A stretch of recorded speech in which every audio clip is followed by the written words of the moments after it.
Welcome to Flat Earth Debate Live. I'm your host, Nathan Oakley, and if you are new to this channel, or you've not done so already, then be sure to subscribe. Hit the bell notification icon and join button if you'd like to become a Nathan Oakley 1980 channel member and keep up to date with the Flat Earth Debate.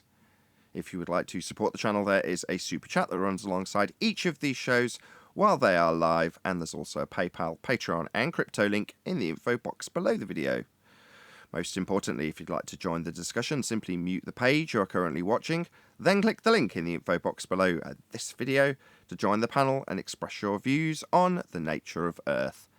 If you do join, please don't swear. If you do, you'll be ejected. And if you are, please don't try to rejoin the stream using sock accounts. You'll be warmly welcomed back on the next stream. Please also share the show on social media. Sharing the show obviously increases the live audience, but this in turn increases the chances of a more diverse panel, so please share the show on Facebook and Twitter. Now, we are joined by Chocolate Sane, Eli, 10th Man, Neil, and a whole bunch of people in Discord, so welcome one and all. Good morning, good morning. Hello! Hello, you enthusiastic lot. Good to have you. How do you do?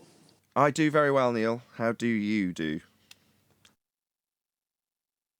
After 5 flights of steps, not well, but I'm good to go. Well, that's good to know. How are you all in Discord? Enthusiastic, I hope? Yep. Excellent. Well, we may begin. Any evidence of a physical geometric sphere-edge horizon, formerly known as the curve of the Earth?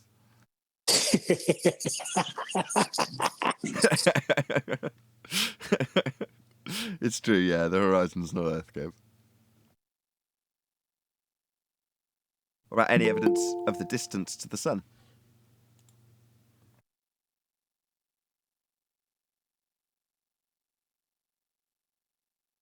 Hello, guys. Hey, Owen. No evidence for that. You're going to need R for that. And if you were going to do it, you need a flat plane to get an angle.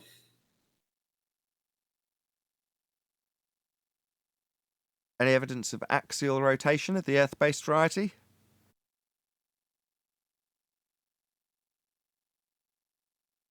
Axis would require a radial value. That would Can't get a violate the radial value. celestial sphere model. Yeah, that would.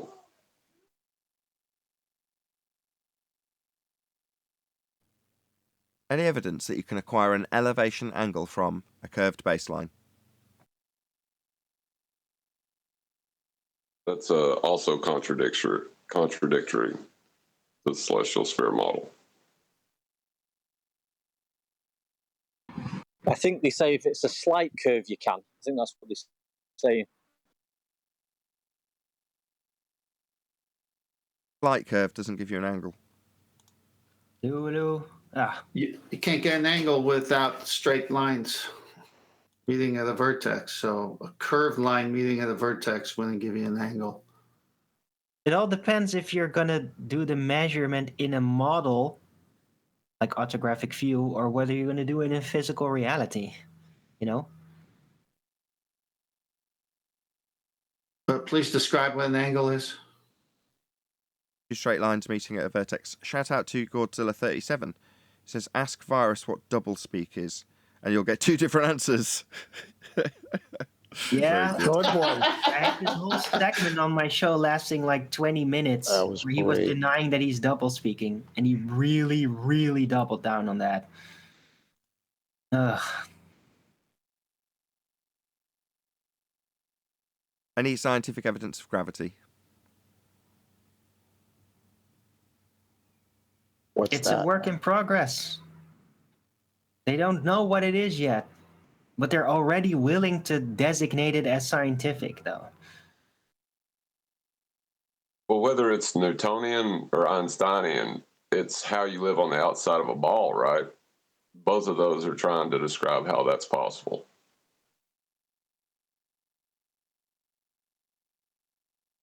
So abracadabra would have the same meaning then, since there's no proof for that. Well, thinking you live on the outside of a ball is contradictory to the celestial sphere model. It's also contradictory to everything that you've ever experienced in your life. So there's that. Everything drops down to the ground, though, doesn't it? No, gas doesn't go down, go boom boom like bouncy balls poured into a fish tank.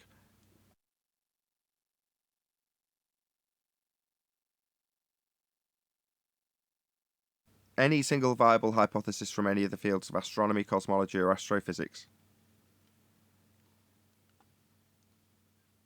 Not yet.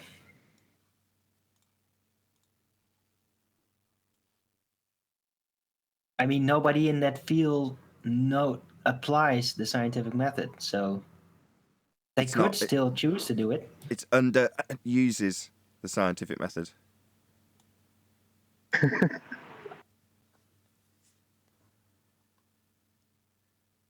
Any evidence of a self-perpetuating molten iron core at the centre of a presupposed spherical Earth?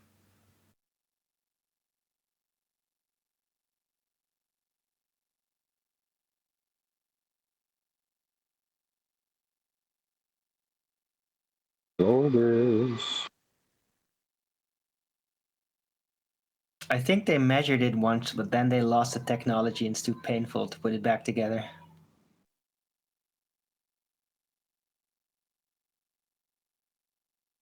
Matt Will East, are you new?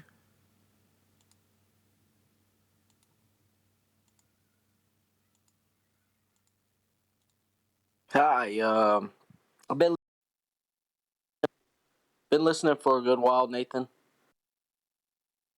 Good to have you. Thanks for having me. Ah, pleasure. Where were we? Any evidence you can have gas pressure without the necessary antecedent of a container to press upon?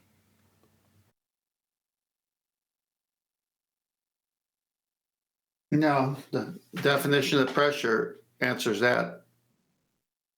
May I The speak? universe is the container. Yeah, go ahead, Neil. Well, from what I've been hearing, because there's a gradient, that means there is no container.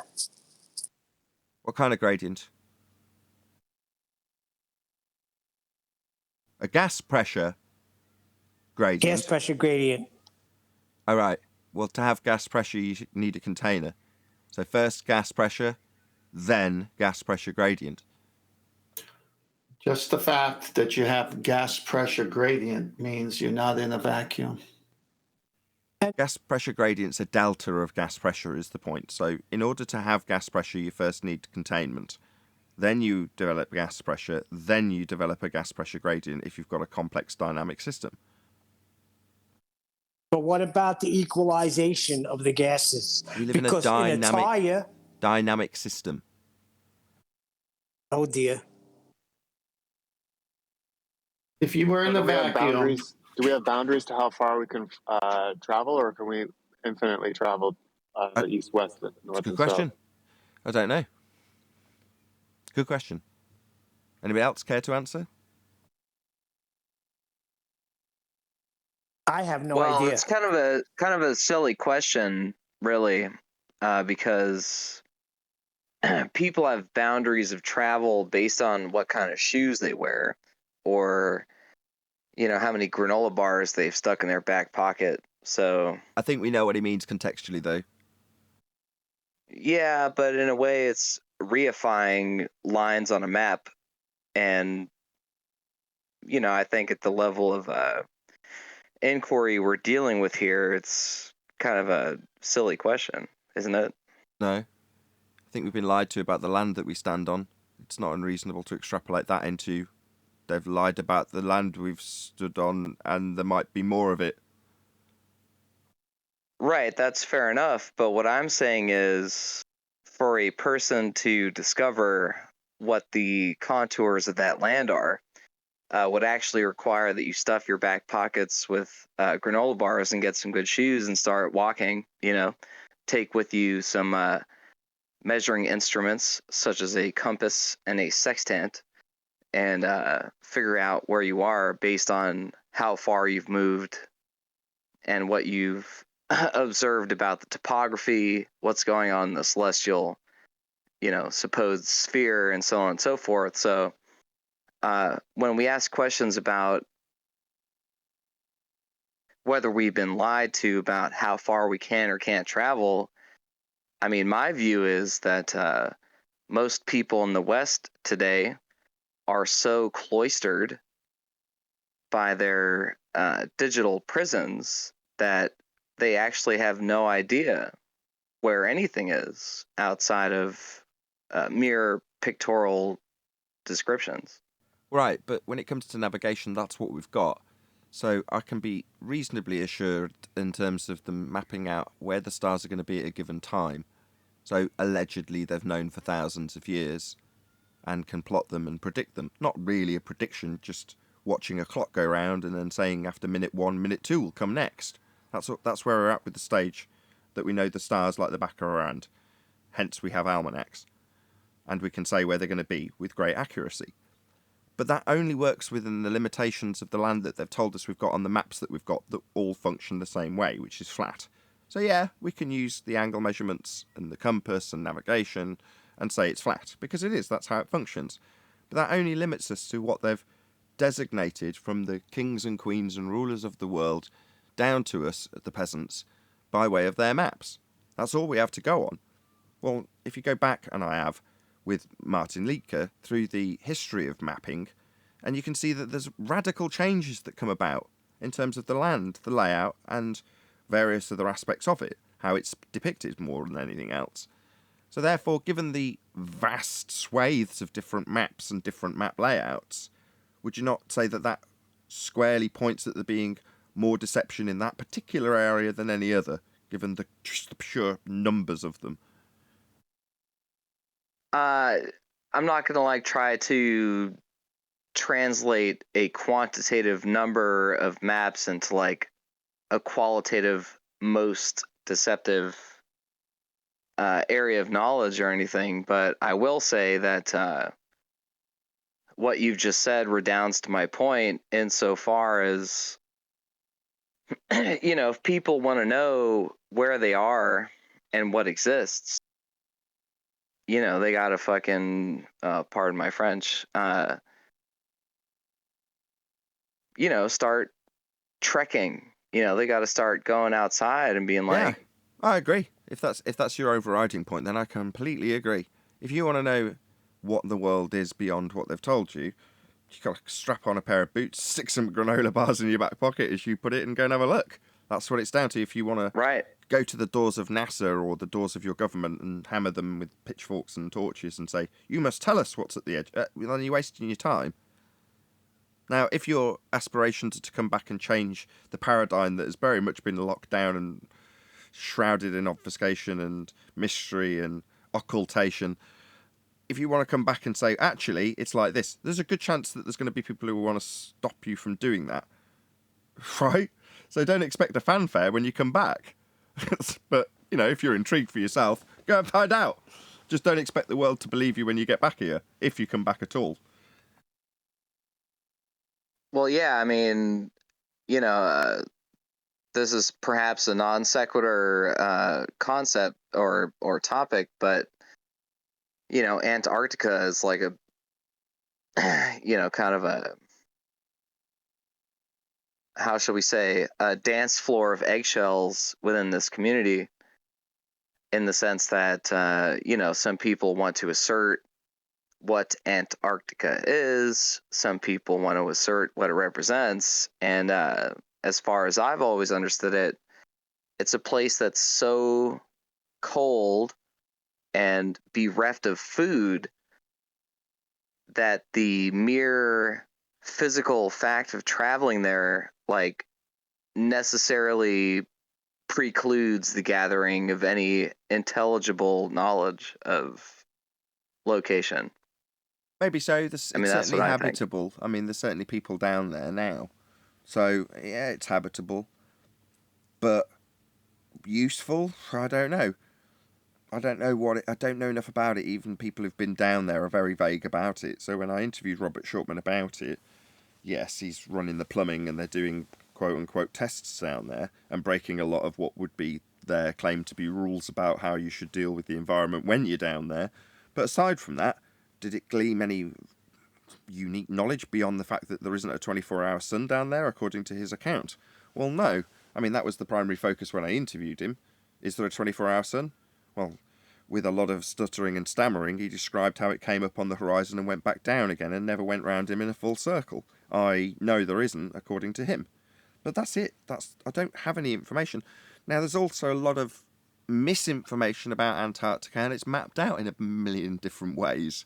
Sometimes it's mapped as two different places. Sometimes it's mapped as like a wall all the way around the outside edge of a load of land in the middle. Sometimes it's mapped as a single island. It's mapped in all sorts of different ways. Sometimes it's mapped as a long ridge, a long flat ridge. So you can see it in all sorts of different ways. And does that mean we know anything about it? Well, no, we don't. We sincerely do not know very much about Antarctica.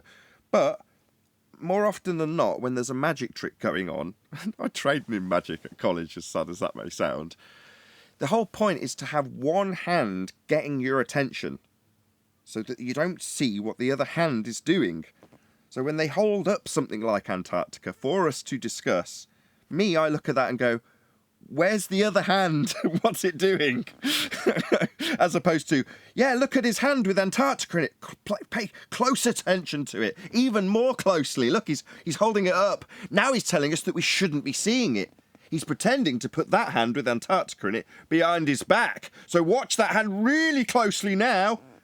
No. Look at the other hand. But nobody does that. I get what you're asking. And wait, let me just conclude with one more perhaps vague point. Has anyone on the panel here ever heard of the author Kim Stanley Robertson or Robinson? No. Anybody else? No, go ahead. Okay, so there was a time when I was an avowed heliocentrist. And there was a novelist back in the day named Kim Stanley Robinson who wrote a famous science fiction treatise called the Mars Trilogy, wherein he described in excruciating Reddit fantasy detail what it would be like to be on the first exploratory, terraforming ship on Mars. And then once they terraformed it, what society would be like, and then, what the spiritual ramifications would be like. That was the whole purpose of the trilogy. And I found it all very fascinating, not necessarily because I believe that that's how it would play out on Mars per se, but because I thought it was an interesting study in human psychology. But he only wrote 2 other famous books. The first one was called The Years of Rice and Salt, wherein this author, Kim Stanley Robinson, tried to imagine what history would be like if the Black Plague exterminated all Europeans, which we don't want to go into at all on this show. And then the other book that he wrote, I can't remember the name of it, but it pertained to what the grisly details of training for a space mission on Antarctica is like.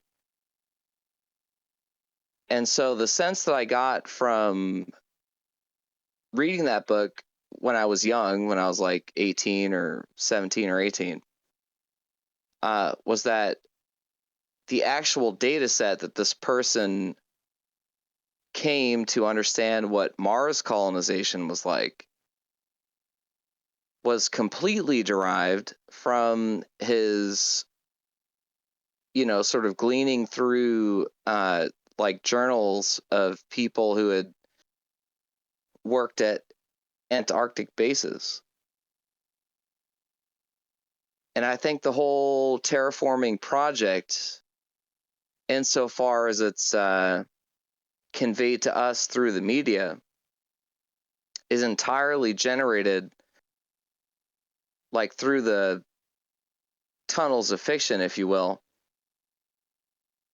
by actual experience, actual, sort of journalism that's done in Antarctica. And so, yes, like we can't make any grandiose claims about what Antarctica is or what it does, but I do think it's really interesting that as far as stand-ins for far off planetary surfaces, like it's always Antarctica. Nobody ever goes to the Arctic, in other words, to simulate space. It's always the Antarctic, and I think that's interesting. Well, So I think go on, Paul. Nathan demonstrated. Oh, John, sorry. Go on. I was going to say you demonstrated the magic trick pretty well. You said down there 5 times when you were referring to Antarctica. Right on. Good point. That's a good point. So conceptually, you've got a begging the question fallacy of hemisphere when you're talking about Antarctica. But perhaps Damn it. They got me again. Well, it's part of the language, but that's how we're kept in bondage, so to speak, because of our language. You know, atmosphere, people are so used to saying it and are not used to us saying atmo what now, because they're just used to saying it's just the word that means air to them. So when you say, well, no, air isn't sphere-shaped, that word implies that it's wrapped around the edges of a sphere-shaped air in a ball in a vacuum. They haven't contemplated it. It's just part of the language. Now, we're not saying you're guilty of begging the question of a hemisphere and putting Antarctica on the bottom of it, but you are by pure language use. So, hey, Adam. I don't think that's the entirety of the point, though. I was just going to say the left hand showing you one thing and the right hand not doing another could be exactly that. Maybe the Arctic is much more important in terms of what it has to offer and what use it may present and what it might tell us about our world. Therefore, maybe that's where we should be looking. I don't know. I'm not that interested in looking, personally. It's an interesting... Can I just offer, like, just a one very sec, simpleton... Hold on, just one sec. Okay, go ahead. I think someone else wants to respond to you. Was that Adam? I think it was Adam. Just in terms of what you're saying, in terms of Arctic and Antarctic, we've no idea Antarctica, what it is, these treaties, there's all these things. But what we do have with the Arctic is history that tells us what we're being told now is a complete and utter opposition to what was claimed there in the past, be that previous maps, people that built the globe, even put land masses up there. And yet nowadays we're told there used to be ice, but global warming there is none. It's just water. Don't look here. Don't look here. So I think with everything in the flat Earth, the reverse is always the truth. They want you to gossip about Antarctica, but the truth, and it's a lot nearer, is in the Arctic. And it's got the contradictions of hundreds of years, missing islands, whole massive continents being there. It's very interesting that history would portray that area like that, and we have that total contradiction now. So either they're completely delusional in the past, or maybe there is something that's worth investigating that I'm not getting on about either. My wife asked me where the North Pole had gone. So we got I'm sure I've mentioned this before, we get a regular subscription to this thing called Banjo Robinson. It comes with a great big map. She's like, where's the area where Santa used to be when we had maps put in front of us as kids? And I was like, yeah. What do you want me to say? It's not there. No, it's all turned to water. There's nothing there, apparently. Nothing to see here, nothing to see here. Eventually there won't be any reference to it. It'll just be Antarctica down there. Hey, Brian. Well, we got to we started talking, we went off on a tangent there, but my question was based off the housekeeping question of gas pressure without a container. That's why I said, can we travel infinitely in all directions? Gotcha. Well, when you have people try and tie you down to a dome, the then next step will be, well, why haven't you gone to the edges of where you claim it is, which is Antarctica? And that ties nicely into us all being in the same paradigm of, this is the amount of land we've got and we're in a snow globe. Well, I don't know what the container is, or what its parameters are, or how it functions, or what it's made of. I don't know anything about it. I just know the antecedent-consequent relationship that it is gas pressure and containment. So while there must be a container of some description, I don't know what it is and I don't know where it is. So it doesn't concern me. When you travel, if you're the guy with the granola bars in your back pocket, so long as you're still breathing, don't worry about it. I was trying to say something about that earlier before we went off. Can you have a dynamic system that sustains life in the vacuum of space? No. Well, only if you have Star Trek theme music behind that. Space, you say? What 10th saying is, can you have the heliocentric system? Which is very literally what you just asked about. A dynamic gas pressure system in amidst a vacuum. That's Earth in a vacuum. Look, it's on screen now as a cartoon. There it is. Earth with gas pressure in a vacuum. It's absolutely absurd. Right, so when they say... Getting light from another ball of gas in a vacuum.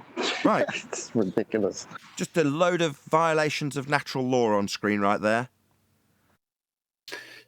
So when they say gas pressure gradient, which is obviously wouldn't be there without the gas pressure first, it pretty much seals the deal. Yes, space is fake. Go on. That's not the gradient's the okie doke. Because you need the gas pressure first. So why are you talking about gas pressure gradients? And the natural world and supernatural intersect. Is there any gas pressure gradient gas fill-up stations on the way to Mars where people can stop by and fill up air?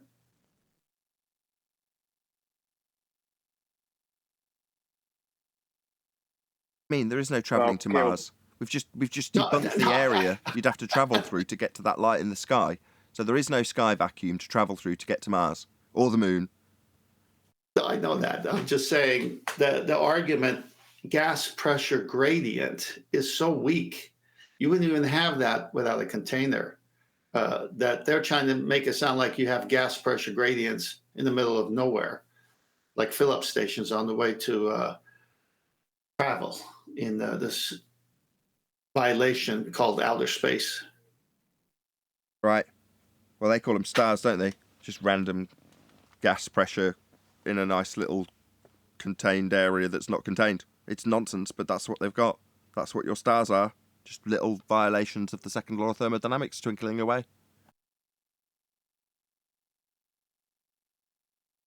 Has anyone ever claimed that, or have you ever heard anyone claim that it's held on supernaturally? The what supernaturally? That like the heliocentric model can exist because we don't have a natural explanation for why the atmosphere is connected or is not going into the vacuum. It's actually supernaturally held there. So going into the assumption that there is still a sky vacuum, but we just don't have an explanation for that, begging the question fallacy that now assumes we've got a sky vacuum. It just doesn't have the capability of violating natural law. Well, then we wouldn't have the natural law anymore. So it's just a way of begging the question when they say, if I appeal to my sky vacuum and say, there is a sky vacuum, I just beg the question of it, but gas isn't going into it, we just need to explain why my assumption of a sky vacuum in its violation of the second law of thermodynamics format isn't violating the second law of thermodynamics. We need to work that out after I assume it's true. No, it's just a begging the question fallacy. So typically when I ask people the question, I'll say... Can I answer the question? Well, I'll just give you the question and how I format it before you do, which is to say, without assuming to your fundamentalist religious belief that the sky is a vacuum, how can we have gas pressure without a container? So don't just point at the sky and assume it's a vacuum, in other words. But go ahead. Yeah, so the supernatural explanation is that the very contours of geometry are such that gas, when normally observed, expands, doesn't expand into space because we can invoke a supernatural entity known as gravity. Now, I describe it as supernatural because if it was a force, it would be natural and it would be manipulable it would be something that we could possibly do science on.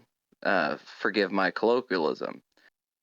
But because of the way it's currently described, which is to say that gravity can actually affect, for example, the distance between 1.2 and 1.3 meters by expanding the actual space between 1.2 and 1.3 meters, that there is actually a supernatural effect occurring which causes gas to be reflected against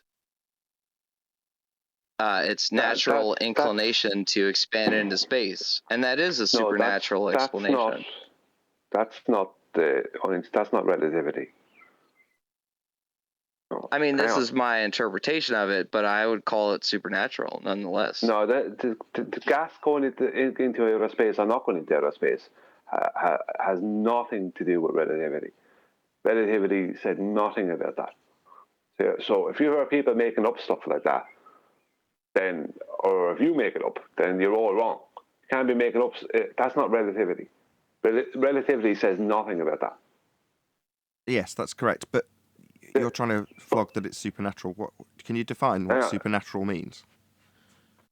Well, supernatural would be that which is super, as in above the natural, which is to say natural objects have certain causal relationships between one another, and these can all be superseded by an unseen, unknowable entity, which we will still assert is true because it's the only possible thing, metaphysically speaking, which can tie all of our observations together.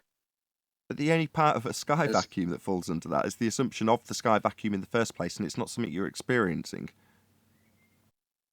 Well, I know that. I'm just saying that the explanation from the, counter, the controvert, as it were, is that in this one instance, there is literally a magic boundary between the gas that surrounds us and a mathematically conjectured infinite space. Why would you call an antecedent to gas pressure a magic boundary? There's natural laws that govern these things that would be violated by that. The thing is, they're physically claiming to physically go there and physically land on a physical rock in the sky that they think is physical, called the moon. So while they might want to appeal to the supernatural, they're very literally claiming it's a physical area they physically travel through and is a violation of natural law. It falls under physics. Yeah, NASA says we're an open... Hang on. NASA says we're an open system, so they can travel to space, because if it's a closed system, you can't get out. Now, we know they don't get out because we have gas pressure. No, I agree with all you're saying, and I'm not offering my position. I'm trying to contextualize the opponent's position within the framework of natural versus supernatural. And what I'm saying is, as soon as you start to invoke the possibility that geometry itself can mutate in order to explain the confinement of gas on Earth, you're actually appealing to a supernatural source, because geometry itself is not natural per se, or like the contours of space-time is not a natural thing. It's not observed in nature. So when you're talking about gravity... Hold on. That's the antithesis of supernatural, though. So if you're talking about something that's of or relating to an order of existence beyond the visible, observable universe, that's supernatural. Whereas if you're suddenly tying that into things that are claimed to be physically experienceable by bloody astronauts, that doesn't fall into that category. Didn't I just say this a few minutes ago? Well, you did, but what I'm saying is that these anti-flat earthers are trying to, do a doublespeak routine wherein they say, gravity is a natural phenomenon. It causes things to happen, but at the same time, the media in which gravity actually exists is a supernatural. Like, are numbers natural or supernatural? I mean, so this it physically is like does basic something. QE stuff. So what? Yeah. So double speak in the respect they're saying it physically does something, but actually exists in the non-physical realm that we don't physically experience. Yeah, that's complete nonsense. They don't. That's why I'm saying it's know. supernatural. No, but it isn't. It's just not physical. And when they're talking about it physically doing things and in a non-physical way doing physical things, it's just double speak. Gravity's not a force. It doesn't physically do anything. We don't have any physical experiences of it. So to say that it's supernatural, okay, so exists beyond the physical experience of our world then. Okay, so we don't really need to concern ourselves with it too much when it comes to it doing things then, because it's existing beyond our physical experience if it's supernatural. So, yeah, you can have it. What's that? Gravity supernatural? Yeah, you can have it. No worries. Yeah, gravity exists beyond our physical experience. No problem.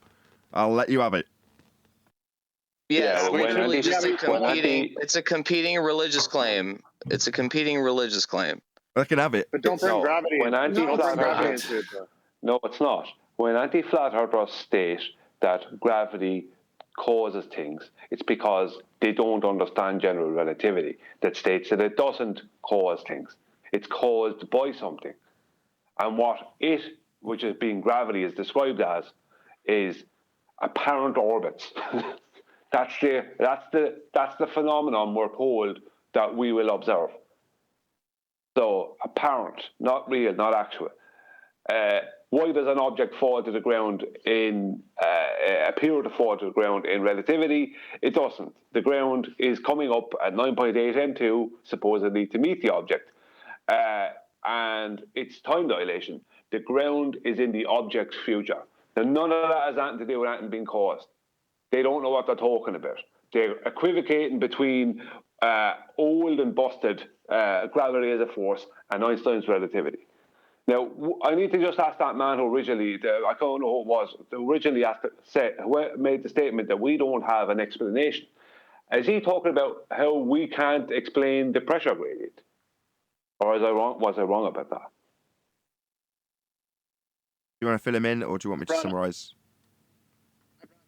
And I never was, I wasn't trying to influence gravity or even talk about something real. I was trying to say, like, okay, like say we created a vacuum chamber and we released gas into it, and it stayed in a like sphere, right?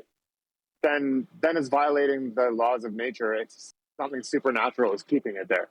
So can the supernatural world and the natural world intersect where something like that can happen? That's where the not experienceable in physical reality intertwine with the experienceable in physical. That's a contradiction in terms.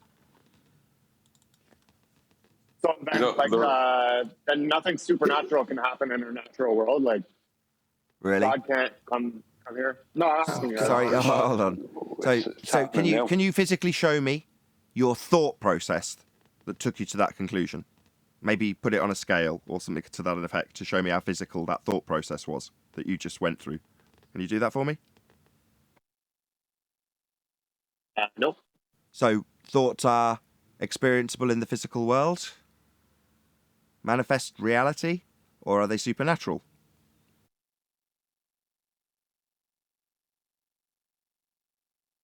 I guess they're supernatural. Right, so you can certainly have supernatural stuff that you cannot quantify for me, or I can qualify physically in our experience. That would be your thoughts manifest in physical reality. You can't show me that, weigh it, give me a value.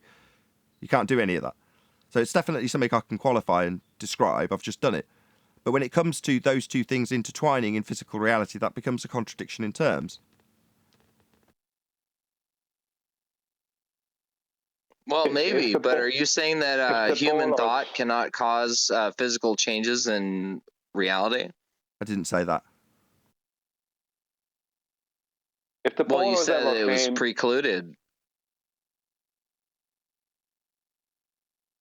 You're not seeing my thoughts do that. You're seeing me physically do that.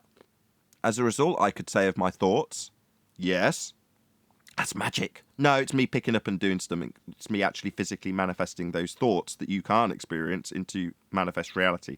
That's different. That's me doing something. Yeah, Nathan, you could think about doing it and not do it. Yeah, exactly. You think about doing it. Yeah. That's a good one, Brian. I should have thought of that. You're very sharp today. Your thoughts are supernatural, but they're yours. They're not. Okay. They're not extra. Natural. They're like not outside of you. Actualization of my thoughts, putting them into manifest reality, involves physical work, energy being burned, physical stuff happening. But just having the thoughts doesn't make that occur, does it? So the two aren't intertwined unless I get off my ass and do something. But that's me doing it. That's the physical manifestation. It's not the thoughts being weighed or given a chemical value or saying they have a certain calorie. You know, it doesn't work like that.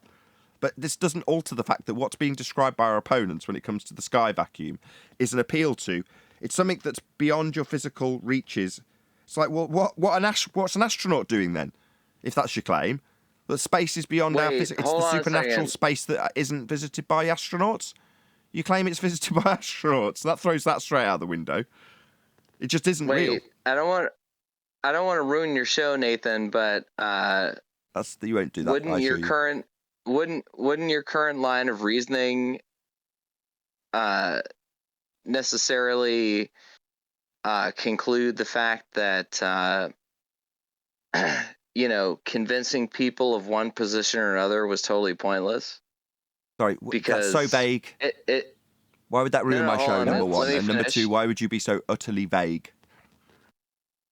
I literally wasn't finished, but basically what you're saying, pardon my boorishness or whatever, what you're saying is that the intangible changes that occur in a human being's psyche have no relation to the physical changes in a person's world, such that the only possible expression of a person's spirit is in some kind of action. Is that what you're saying? Not entirely, but it's reasonable, I suppose. You've got to physically do stuff. Yeah, the thoughts come first, actions come second, or they don't come second. You can have a different thought. So what you're saying is the non-physical can affect the physical then? Absolutely. That's what I'm saying. But it can't be manifest in reality. The non-physical's always going to be the non-physical. Yeah, supernatural can affect natural if it chooses. Well then, see, the whole thing with this, we don't have an explanation for gravity is true. Like, we don't have an explanation for a phenomenon that doesn't exist and is inaccurately defined. Like, why are we even arguing against that? Why would we have an excellent point? Because an anti-flat Earth claim follows, which is, well, it's supernatural. You're not experienceable in reality, but therefore, well, the supernatural can affect. You can see where this is going, surely. Yeah, that was the point I was trying to get at, which was that. We get your point. We get your point. We're discussing it. Thank you. Okay, cool. Well, yeah, and I'm not trying to step on your toes on this, but the initial point that brought us to here, right, was that we don't have an explanation for gravity. And that's fine. There is no phenomenon. Who's we? Well, that wasn't the initial point. The initial point was... word. But that's what I'm saying. Why do we need an explanation for something that's never been observed and is inaccurately described? It isn't causing anything. It has no effect on anything either. So unlike thoughts, where you can say, well, look at that. You thought about building that wall and then you did it. Yeah, check out the effect those thoughts had on your life. Yeah, now do that with gravity. Now show me it doing something or affecting something or being measurable or it causing something else to happen. It doesn't happen. And when you describe what it's claimed to be causing, I let go of a helium balloon and debunk that Newtonian nonsense in a heartbeat. And then what happens next? We appeal to the ground coming up in pseudo-Ramonian force space-time bending as a result of the uneven distribution of mass. Is that right, Brian? Yeah, that doesn't mean anything. That's not something I observe in my physical reality. What's that you say? It's supernatural for space-time bending as a result of the uneven distribution of mass. Manifest how? We see that because? No, we don't. It's not. It's supernatural. It doesn't affect my reality then. Who cares? Yeah, to claim something is supernatural, let's say if they're claiming gravity is supernatural, it's basically like the whole tangent plane thing. It's an admission that we won't experience this kind of thing physically, isn't it? Wait, please stop. Don't start to believe that heliocentrists themselves believe that gravity is supernatural.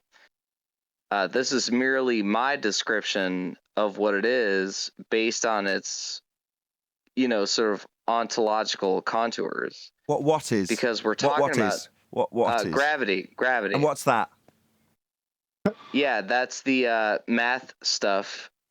Oh, that's just abstract. You know what that's I'm just talking about. descriptions. That's just abstract. Well, I know you know that that's what I'm saying, but what I'm saying is you can't use that as a valid argument against heliocentrists because they still believe that the mere mathematical description of a thing is sufficient proof of a thing's existence. I see. So the mathematical description of the amount of oil burnt by the gas lamp in Narnia is sufficient proof of the gas lamp's existence in Narnia, then?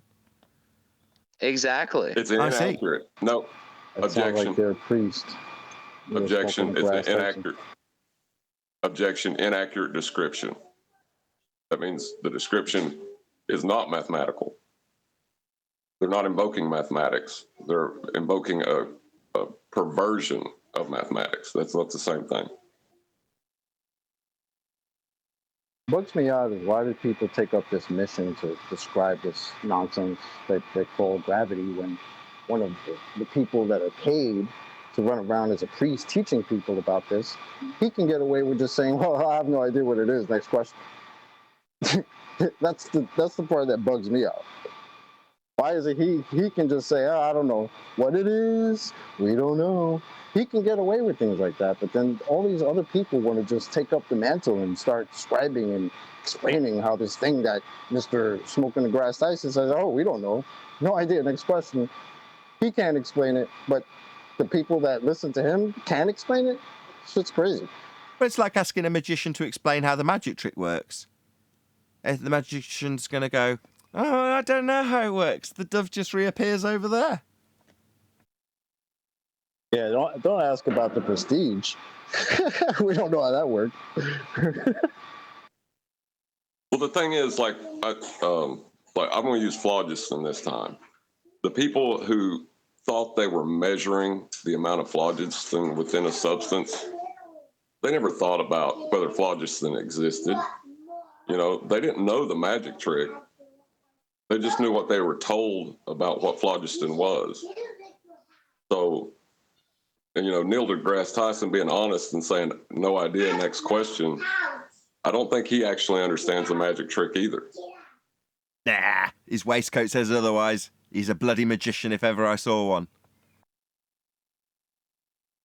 Yeah, well, he certainly has to make voice people of a understand magician. that he understands it. Hold on, Chocolate. Go ahead, whoever that was. He certainly has the voice of a magician. And when he says that the truth is revealed, suddenly it's revealed.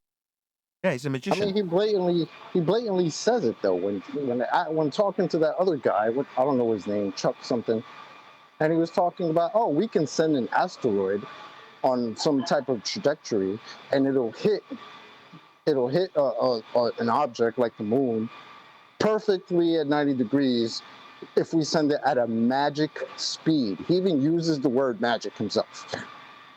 Magic speed. I mean, he's showing you the magic trick right there. Are you there, Adam? Well, he said 90 degrees. Hold on 1 second. So, just going to read out one of George Netanyuk's comments. Hey, Nathan, it was brought to my attention that you still do not get Coriolis and are calling for Wolfie to be fired and tagging me in a comment. all of these yours are still our stupid asshole. Wow. Yeah, very incoherent, George. Yeah, no, the guy who collared me for contrasting your contacting of Brian Mullen to have him fired over Coriolis misunderstandings. What I did was use National Geographic's example of how a not actual drift versus the actual trajectory is detailed. Now, I put that on a video specifically calling out Wolfie for putting people's lives at risk. Now, I'm not going to leave this as a joke anymore. It was me pointing out what a bastard George Netanyuk is for going after a man's job because of a mistake made on YouTube. I was paralleling that. Now I've had a little think about it, and 2 or 3 people have pointed this out to me. Wolfie is, in fact, a pilot claiming to account for a drift that doesn't happen. Now, maybe it's purposeful that George Netanyuk, a person who's gone after people's jobs because of Coriolis, now that was an engineer, and apparently you've got to understand Coriolis if you're an engineer. This is a guy who's flying and claiming to correct for something that doesn't happen. That's a fact. Now, I've cited National Geographic with a diagram showing actual trajectory, that's a straight line, versus a trajectory that you see seeming to drift. Now, that seeming drift is what Wolfie literally thinks he's got to correct for. Now, correct me if I'm wrong, if you're correcting for things that don't happen in an aeroplane, that's dangerous. So while it might have started off as a joke, George, I wonder why it is that you, who thinks you know what Coriolis effect is, and if you do, you'll be in absolute alignment with what National Geographic make very clear. There's an actual trajectory that's straight, no accounting for any drift in the straight trajectory the projectile actually takes. And the drift is not actual. That's according to National Geographic. I am factually right. Also factually correct in the statement in error made by Wolfie that he needs to account for that drift. Now, if he's accounting for drift that doesn't happen, he's putting lives at risk. So maybe I should be getting hold of Wolfie's employer and asking him why the hell a pilot is accounting for a drift that does not happen. Now, maybe you should be a bit more concerned about this, George, you senile old bastard. Because if Wolfie is accounting for drift that doesn't happen, he's going to put people's lives at risk. So maybe we should be actually concerned about this, unlike your outrageous claim that bloody engineers who are detailing how planes are taking off and landing need to be concerned with Coriolis. Well, he was detailing how planes take off and land, and Wolfie's actually taking off in them and accounting for drift that doesn't happen. So, George, I expect you to get in touch with him and express your deep concern based on National Geographic's very clear and detailed explanation of an actual path that goes straight versus an apparent seeming to curve path that Wolfie's correcting for. He's going to kill people. And I think we should all be deeply concerned about that fact that Wolfie is correcting for a drift that simply does not happen. It's apparent, not actual drift. Now, if me stressing that on a video means that George, in his misapprehensions that he tried to correct Brian Mullen on, even though he himself doesn't understand drift, but felt it necessary to get in touch with another man's boss over it, well, I think it's equally justified to contact the exact same way Wolfie's employers. He's accounting for drift that doesn't bloody happen. That's outrageous as a pilot. So, Wolfie, riddle me this. Do you get a call from ground control? Ground control to Wolfie Clown Show. There is a man observing you from a non-inertial turning reference frame. Please make micro adjustments immediately.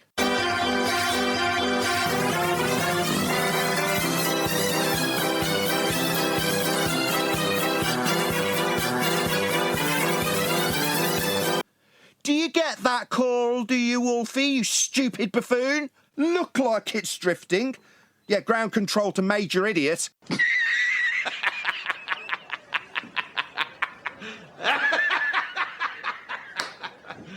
You've got to account for a not actual drift you're not experiencing. You unlock this door with the key of retardation. Beyond it is another dimension. You're moving into a land of bullshittery. You've just crossed over into the numpty zone. Wolfie's an idiot. Dumb. Damn. Wolfie's a complete clown. Yeah? Now, it may start out as a joke, but George Netanyahu genuinely does contact people's employers based on their lack of understanding of Coriolis. And Wolfie is in direct violation of the description of Coriolis that is a not actual deflection that you will not be accounting for. He seems to think he's correcting for it in aeroplanes. That concerns me deeply, given that people's lives depend on him understanding how a plane works. And if there's no actual drift to account for, there isn't, that's Coriolis, what he thinks he's got to account for, then something needs to be done about him. Because he's going to kill people. And I'm being dead serious. Thank you for bringing it up, by the way, George. I really appreciate you bringing that up. It's nice that I can bring up the total lack of understanding of Coriolis drift. That's a not actual deflection experience from a rotating platform of a projectile moving through an inertial reference frame that isn't actually drifting, that's moving in a straight line. Wolfie thinks he needs to account for men watching him from roundabouts. That's deeply concerning. I think we all agree. Well, I would have to say that I know for definite because I debated against George on the topic of Coriolis effect on Ranties a couple of years ago. And I know for a fact that George Netanyahu doesn't understand the Coriolis effect. I know for a fact that what he claims to be Coriolis is only what we call Globiolis. So technically, George Netanyahu, if it could be shown that he did contact or was involved in the contacting of Brian Mullen's employer to cause Brian Mullen, let's just say, career issues, then he should, like, I mean, I don't see why he shouldn't end up in court. If I gladly would do it, would demonstrate in court that he can't demonstrate what he claims Coriolis effect is, yet I could give a physical demonstration of it in a courtroom. That he has no business contacting someone's employer or being involved in the contact of someone's employer to claim that they don't know what Coriolis effect is when he obviously doesn't. So court is where George Netanyahu needs to go for causing someone career problems based on something that he doesn't understand. That's what needs to happen. And I would gladly get involved. My bad. Just queuing something up. No worries. I finished. Well, I'm going to show you my demonstration, my National Geographic video that shows precisely what I'm talking about, because it's a fairly concise and easy demonstration to follow. It's got a roundabout with a ball being tossed across the top of it. And it shows how... Let's just click on pause and bring this across for the audience rather than me actually talking about it with the art not on screen. Here we go. This is the actual path or the trajectory of the projectile described in Coriolis effect. It has a straight path. Here is the observed path as you rotate on a platform. This is what it looks like. This is what it actually does. So it actually moves straight and merely looks like it curves. Now, the simple fact is, Wolfie has made it very clear in comments to Sleeping Warrior that he believes he has to account and correct for Coriolis drift. Now, that is a total misapprehension of the effect being described and detailed and shown on screen. This effect, there's Wolfie's comments talking about him correcting in an aeroplane for drift. Here is the National Geographic example. There are two trajectories. This one, labelled real trajectory, is a straight path. There is absolutely no way on God's green earth that there is any necessary adjustment required for a path that is straight, because it is not drifting. The real trajectory is straight. Now, here's the apparent trajectory. It is appearing to have a curved path. That would be drift. Now, Wolfie said he corrects for that. Apparent trajectory? You're telling me he's making corrections for something that's not actually happening? He needs to lose his job. Because the real trajectory is straight. So if he's making corrections for this curved path, he's going to kill someone. That's a fact. So, Wolfie, Why are you flying a plane and making corrections for an apparent trajectory? You need to concern yourself with the real trajectory, Wolfie, as made clear here in this National Geographic video detailing Coriolis, something which you absolutely do not understand, Wolfie, and that concerns me greatly. It concerns me for the lives of your passengers, because if you're correcting for this apparent trajectory, it means you're correcting for something that someone's looking at from the ground on a rotating platform. So as I said in that little snippet from the last time I brought this up, ground control to Major Wolfie. You need to correct for the not actual trajectory you're not experiencing because someone's watching you seem to drift. You're going to correct for that because that's what you seem to say you're doing, Wolfie. In fact, it is what you say you're doing. Well, that's deeply concerning for the lives of your passengers. Someone needs to do something about this. Here's National Geographic to make absolutely clear that I'm not overly dramatising this point brought up by George Netanyahu. I'll thank him again for highlighting it. Thank you so much for highlighting the very concerning fact that Wolfie is literally telling people that he corrects his plane for something that doesn't happen. That would be an apparent trajectory. A drift that doesn't happen because the real trajectory is straight. So why is Wolfie correcting his plane for something that doesn't happen? Like I say, this concerns me greatly. Employers should be contacted, shouldn't they, George? Thank you for reminding me.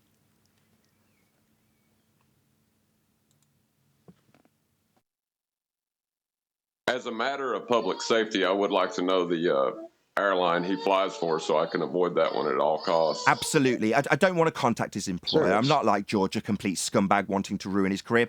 But like John says, in reality, I would also like to know what airline Wolfie works for so I can avoid that airline like the plague. And definitely not got on a plane with Wolfie at the helm because he might kill me when he corrects for something that isn't happening.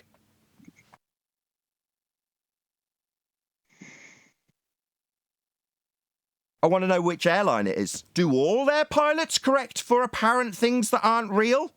I mean, real trajectories, straight lines, they don't need any correction made. But their pilots are telling members of the general public that they make corrections for apparent trajectories observed from non-inertial turning reference frames. That's concerning, right?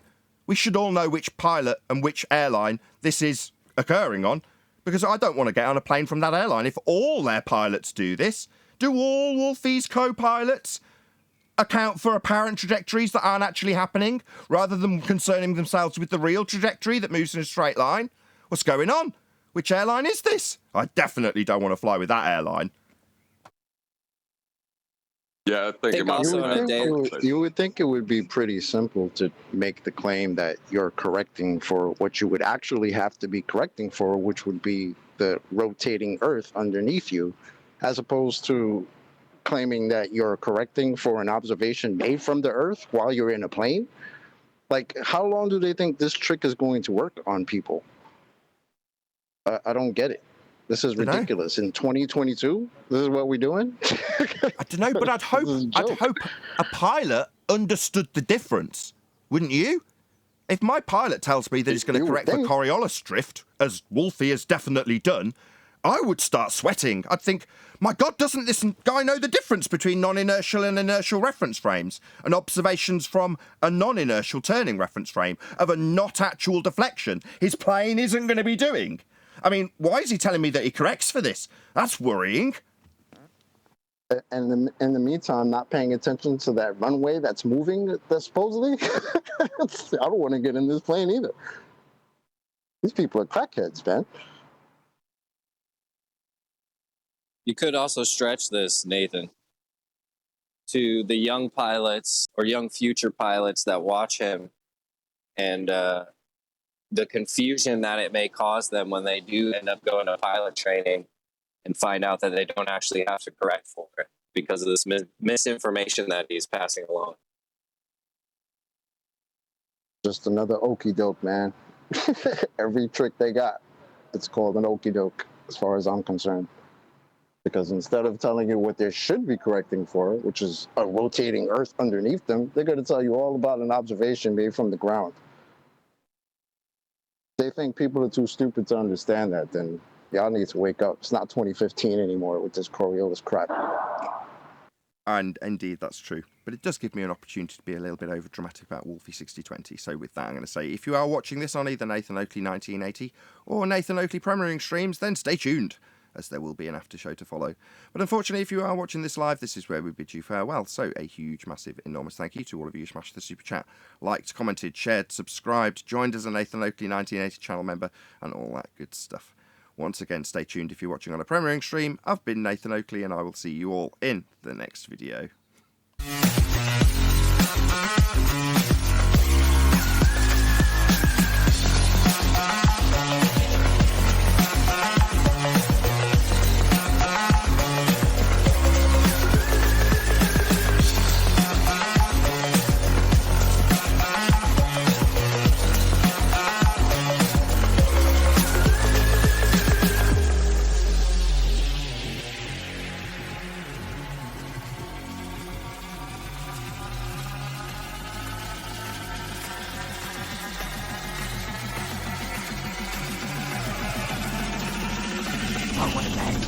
What a lovely day!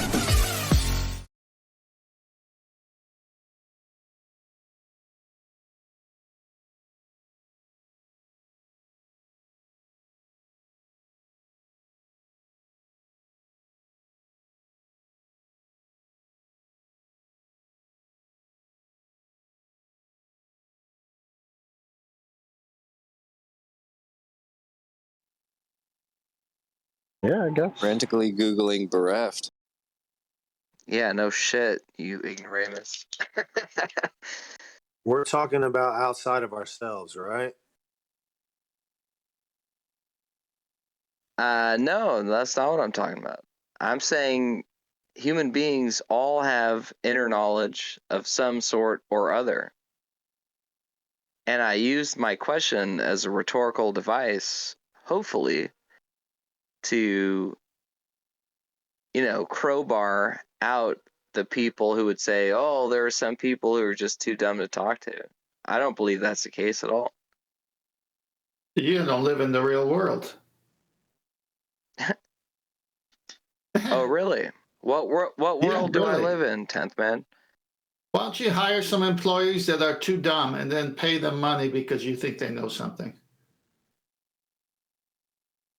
When it costs you money, you'll give up this philosophy of yours. I just want to state about flights and the rotation of an Earth underneath them. If that was happening, flight paths would not be what they are. A flight going from London to Lagos would not be going south. It would be flying directly east to meet up with Lagos later on. That's what it would have to do. No flight would be going from London south to Lagos. I remember when you showed that, Brian, a couple of years ago. It's the same with the helicopter hovering, and if the Earth is spinning, the destination should be traveling under the helicopter that's hovering. Same thing. Yeah, well, the point is that like anyone who is claiming that they're correcting for the movement or rotation of the Earth underneath them obviously has not thought out the claim they're making, because no airline would be doing that. If an airline was flying around a rotating globe, that's going west to east at 15 degrees per hour, then there's be no commercial plane taking off at Heathrow, London, to fly to Lagos International going south. It wouldn't happen, because you wouldn't be, when you go south, you wouldn't be at Lagos, because Lagos would be off out to the east of you. So you'd have to fly east. So every plane heading from London to Lagos would have to go directly over Dutch airspace and then head off to the Middle East or something. There'd be no way. So anyone making that claim obviously hasn't thought it out. It's just a stupid claim that people make up on the spot. But here's the thing. Does anybody actually make that claim, though? Has any pilot actually said, I have to correct for the ground moving underneath me, as opposed to just throwing out the crap of, oh, I correct for Coriolis? Because I've heard globe head pilots say that. But has any of them actually said what it should be, which is you're correcting for a damn runway that's moving underneath this plane? Has anyone said that? Saying that you're correcting for drift, like Wolfie said, is the same thing as saying you're correcting for because the drift is like the antecedent of the drift he's claiming is rotation of a globe Earth underneath you. So, like claiming that for a start is going against the official or going against what he would normally claim. But that is basically a claim of the rotation of the Earth underneath you that he's correcting for, without giving it any proper thought. Let's just say. I don't know. It sounds like they're claiming they're correcting for something seen from the ground. It's like that's what that sounds like to me. But there you go. It doesn't understand what Coriolis is, the Coriolis effect is, and he doesn't understand that if the Earth rotated and he took off, then his flight path would be completely different all the time. It's either that or he completely understands and has to do the okey doke and tell you all about how he's just correcting for Coriolis instead of correcting for the ground moving underneath him. That's what I see. Because if he's an actual pilot. All pilots are taught the Earth's flat and stationary and not moving. That's how they taught. So that's what they presume. That's what it is. So yeah, that's exactly what I'm saying. So where's the pilot that has to correct for a ground underneath him moving while trying to land a plane on it? Where's that guy? Well, where's Wally over the weekend? Sorry, Monday, go on. I was just saying there's not one because they're not taught to account for any of that in the teachings. They're taught it's a flat, stationary plane underneath them, and that's exactly what it is. Yeah, well, the claim that, any claims that's coming from our opposition, even if it's Wolfie, you have to treat it with a pinch of salt because they're likely to say anything just to back up a belief. That's all it is. So one deck is gone 100% correct. All flight simulation involves a stationary flat plane. That's what it involves, and all actual flight involves a stationary flat plane. Hey Brian, on top of that, hang on, no, you wait. Brian, on top of that, celestial. Excuse me. 10, please. Stop, 10, let a new person. Bro, you spoke for like 40 minutes, bro. Let Tenth get his idea out, man. Come on. My goodness. Yeah, just right, like fine. in celestial, it's real quick. You'll get your 4 hours after me. Celestial navigation says you got to assume the stars are moving and the Earth is stationary. Piloting says the same thing. Get a clue, everybody. It's all written in the stars. Pretty anticlimactic today. We didn't get to my favorite housekeeping question, which is any evidence that Whiskey Shaman didn't just try to run out the clock on the live show? I literally stopped talking for the last 20 minutes of the live show. What are you talking about, bro? Yeah, I don't understand what you're talking about. Rob the clock. Is that what you said? Trying to get his airtime out. That's what he's saying. Yeah, ascribing gravity is the supernatural. I mean, I don't know. Let me get it straight. When Arwen Did you understand what my point was? What was your point? You're trying to prove gravity is supernatural, or try to, I don't know, dude. Try to make gravity reasonable. No, I'm not trying to make gravity reasonable. I'm trying to say that insofar as people wish to preclude the supernatural from their daily, explanatory matrix, gravity is a supernatural explanation because we're talking about something that only causes things to happen within the domain of what is necessarily supernatural. That is to say, math, Pythagorean constructs, questions about what a unit is, whether a unit can be expanded or contracted. Those are all supernatural questions. And so my point was merely to state... Those are maths questions. Go ahead. They're just maths questions. Abstractions aren't the same as being supernatural. You're confused. Oh, they sure are. Are they? Abstractions you can show on paper, right? But they're not supernatural. Are you trying to tell me that your doodles on paper are literally the same thing as the information that's conveyed by your doodles on paper? Are you telling me that doodles on paper are supernatural? Because you're trying to tell me that the doodles... No. The doodles... Your perception of the doodles might be supernatural. The doodles on the paper are literal physical combinations between either a sort of graphite pencil particulate or an ink particulate on a piece of paper. Right. As soon as they are organized by a mind into a coherent pattern, suddenly we are outside of the physical and into the supernatural. No, into the abstract. Exactly. No, so not into the supernatural then. Like I said, you don't understand the difference, and you tried to correct me and then repeated the same thing. So you don't know the difference between abstract and supernatural.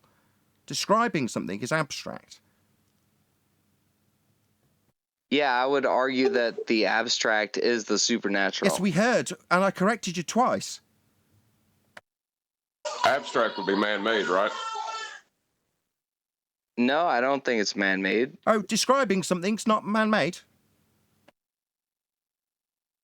No. Sorry, do you want to show me a naturally this. occurring description of something? Or is it most definitely a man-made thing when you abstractly describe something via language or maths? Okay, so I think we can both agree that descriptions of physical objects are not themselves physical, right? Right, a physical description, a man-made description. I can physically describe something, yes. When I put the words into the abstract language, it's a description. It doesn't make it supernatural. My processes to come to that conclusion and then verbalise it, you could describe as supernatural. Well, that's the same thing. That's information. No, the conveying from one person to another is the passive information. You putting it down on paper is you abstractly describing something. Like when you describe the stretching of units, that's your abstraction. No, that's not my abstraction. Listen, it doesn't matter whose it is. That's not the point. Well, the point is that it's abstract, not supernatural. No, abstract is supernatural. That's my point.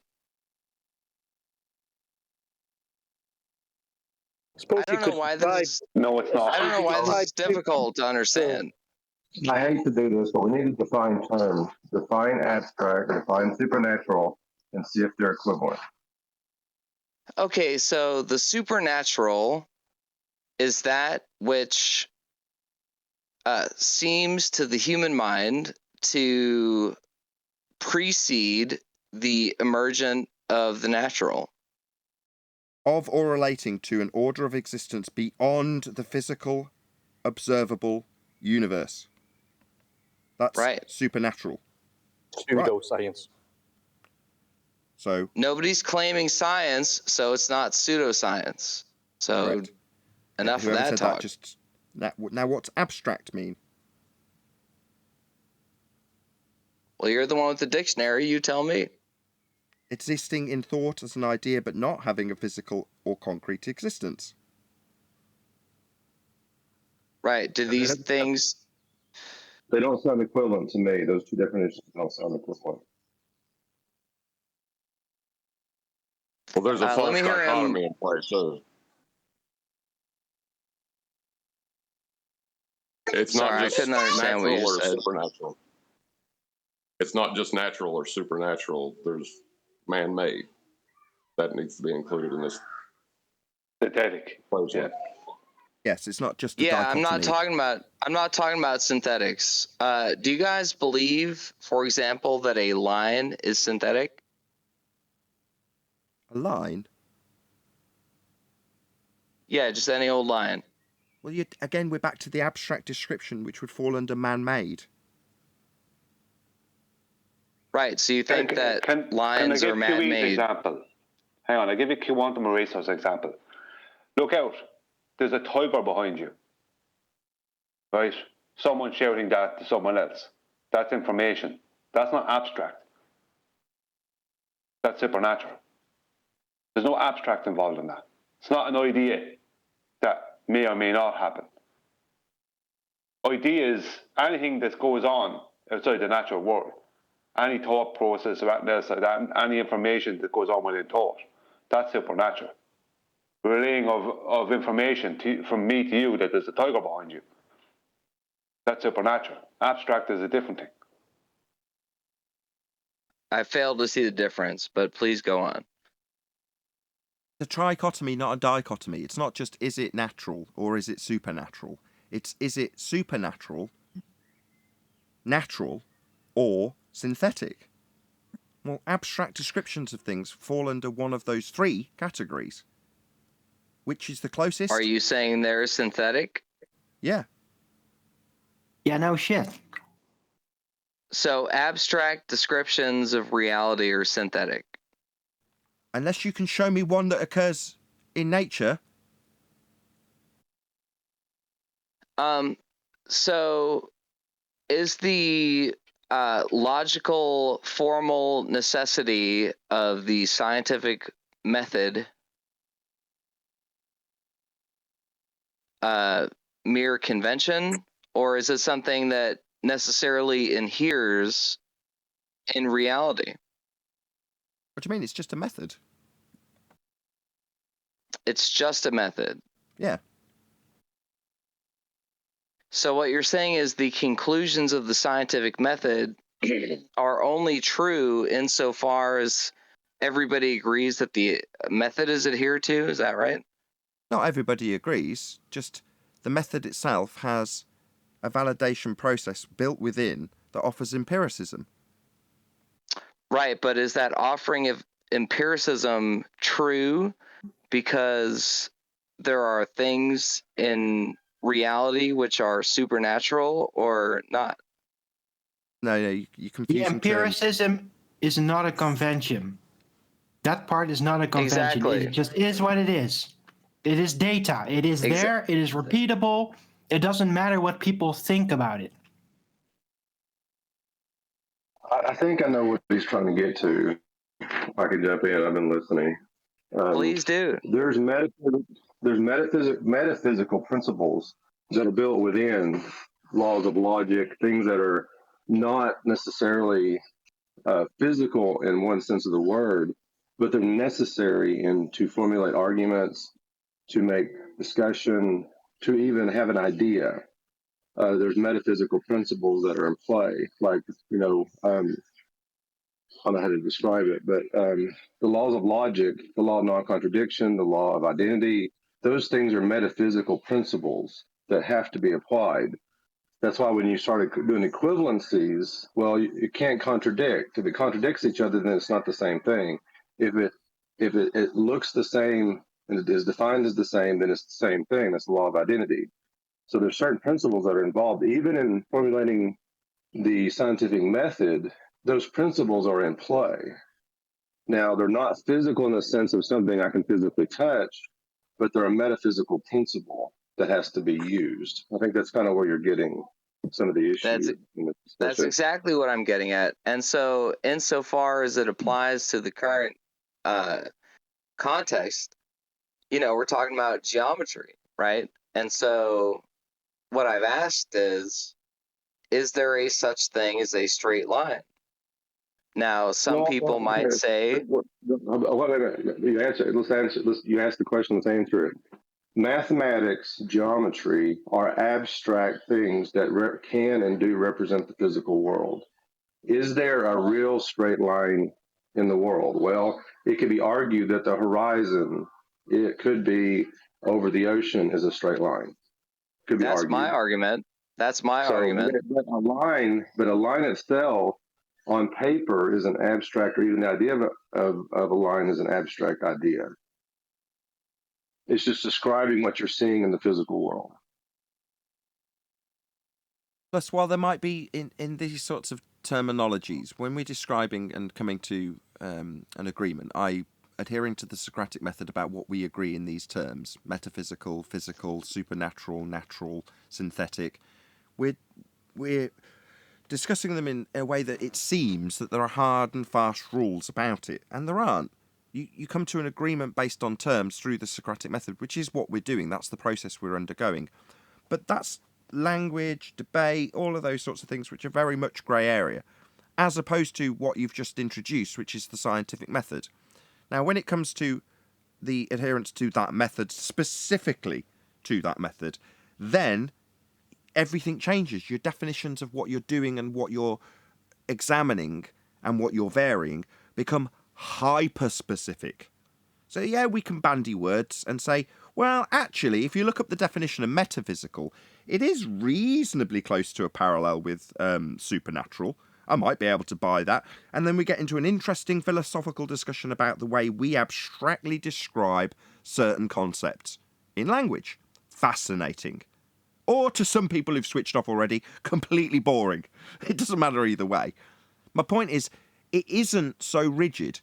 It can be moulded in discussion through the Socratic method. But that isn't science. Okay. That's not what we're talking about. Can I get back to my original point, though? That when we want empiricism. Can I please get back to my original point that everyone had such a problem with, though? Sure, because I agree. I don't want to get lost a point into to round out weeds with, of just to bring us philosophy. back, but you just decided you're going to talk straight through that. So yeah, when it comes to the origin of this particular debating point, we're talking about a mathematical description that's abstract of something that doesn't exist in nature. So you can easily use an abstract description of something that does exist in nature. The metaphysical can describe the physical. Whereas in this instance, there's a juxtaposition with a bit of bandying of words through the Socratic method of metaphysical, we'll say, with supernatural. And then saying, well, something that doesn't exist in physical reality can be described as the supernatural if we go around the reeking to describe it that way and bandy words a little bit along the way. And maybe I can agree with you. It doesn't alter the fact that there's nothing in physical reality to ascribe to this claim to be effect. Well, an effect falls into a certain category when you're talking about the world you do experience, even though you're trying to take it away from that into the supernatural. The world we do experience is covered by a method that has hyper-specificity, hard word to say, attached to it when you're defining what you're doing. Doesn't necessarily apply in the Socratic method. That's what the method's for in language and descriptions.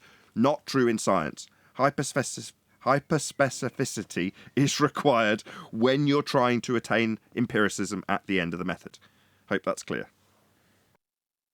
It is very clear, and we're actually not in disagreement.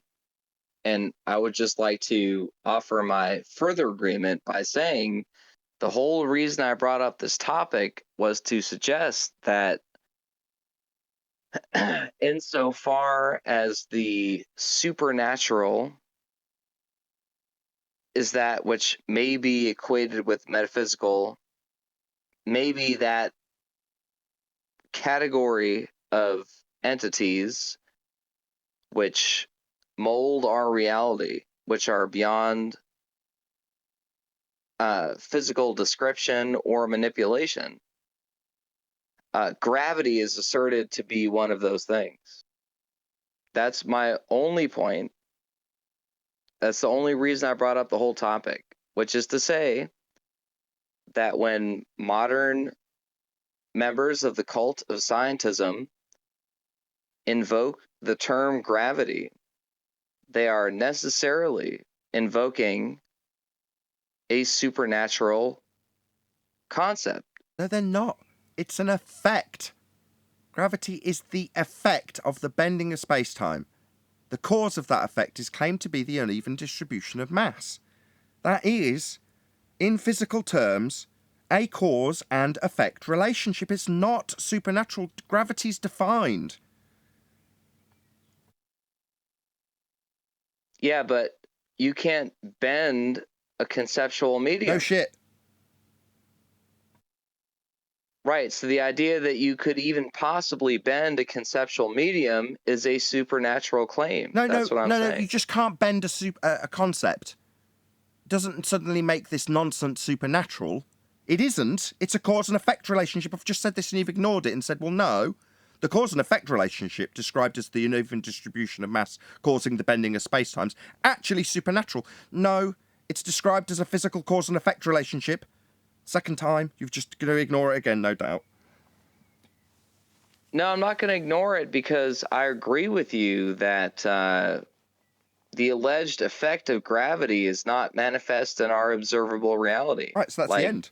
So you can't just say it's not manifest in reality, therefore supernatural. No, what the effect is supernatural. That's nonsense.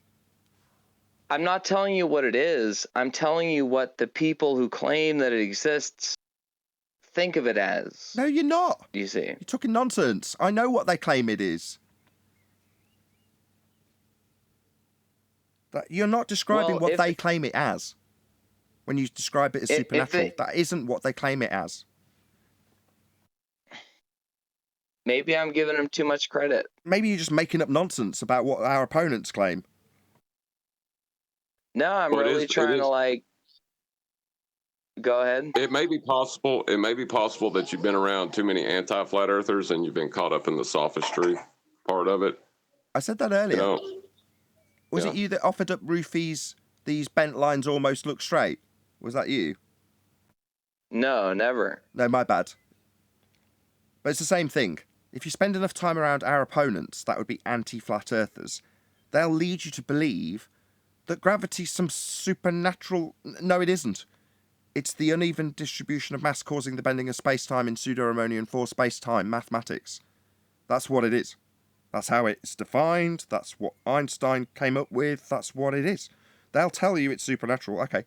Yeah, it's very important that you don't lose sight of the actual globe claim when you're around... I don't know what you want to call them in that regard, propagandists. Yeah, listen, ever since I've seen BMLSB69's YouTube channel, shout out, there's no question how flat it is. So actually, every preceding claim of physicality has to proceed from the observed data. So if I see video footage of the horizon 30 miles away from an 18-inch observer, I won't make any claim that contradicts that. You see what I'm saying?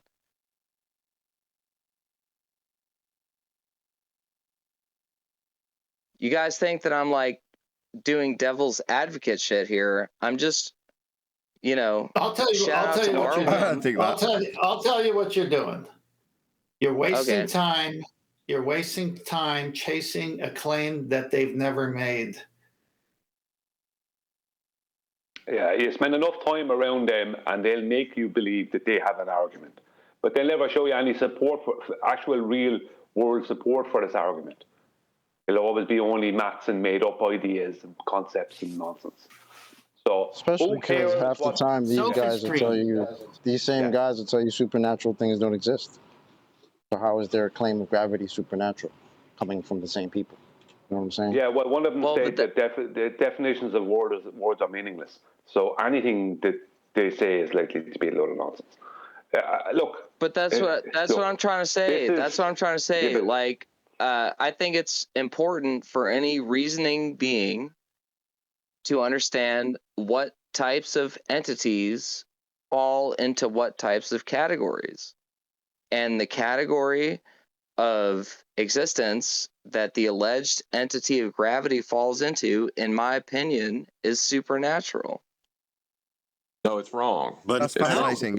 Supernatural things exist. Gravity does not exist. It's just a concept. It's never been established what it even is. It's just being described. There is no supernatural element. Supernatural things are real.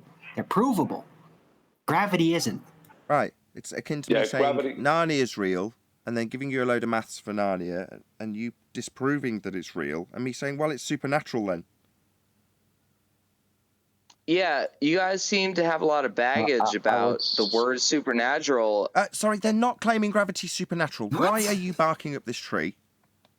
It's the continuance of gravity that nobody likes is what I think you're missing. You're missing, Whiskey. You're trying to better articulate something like that's going to help manifest it when we've disproven it, no matter what you try to interpret it as.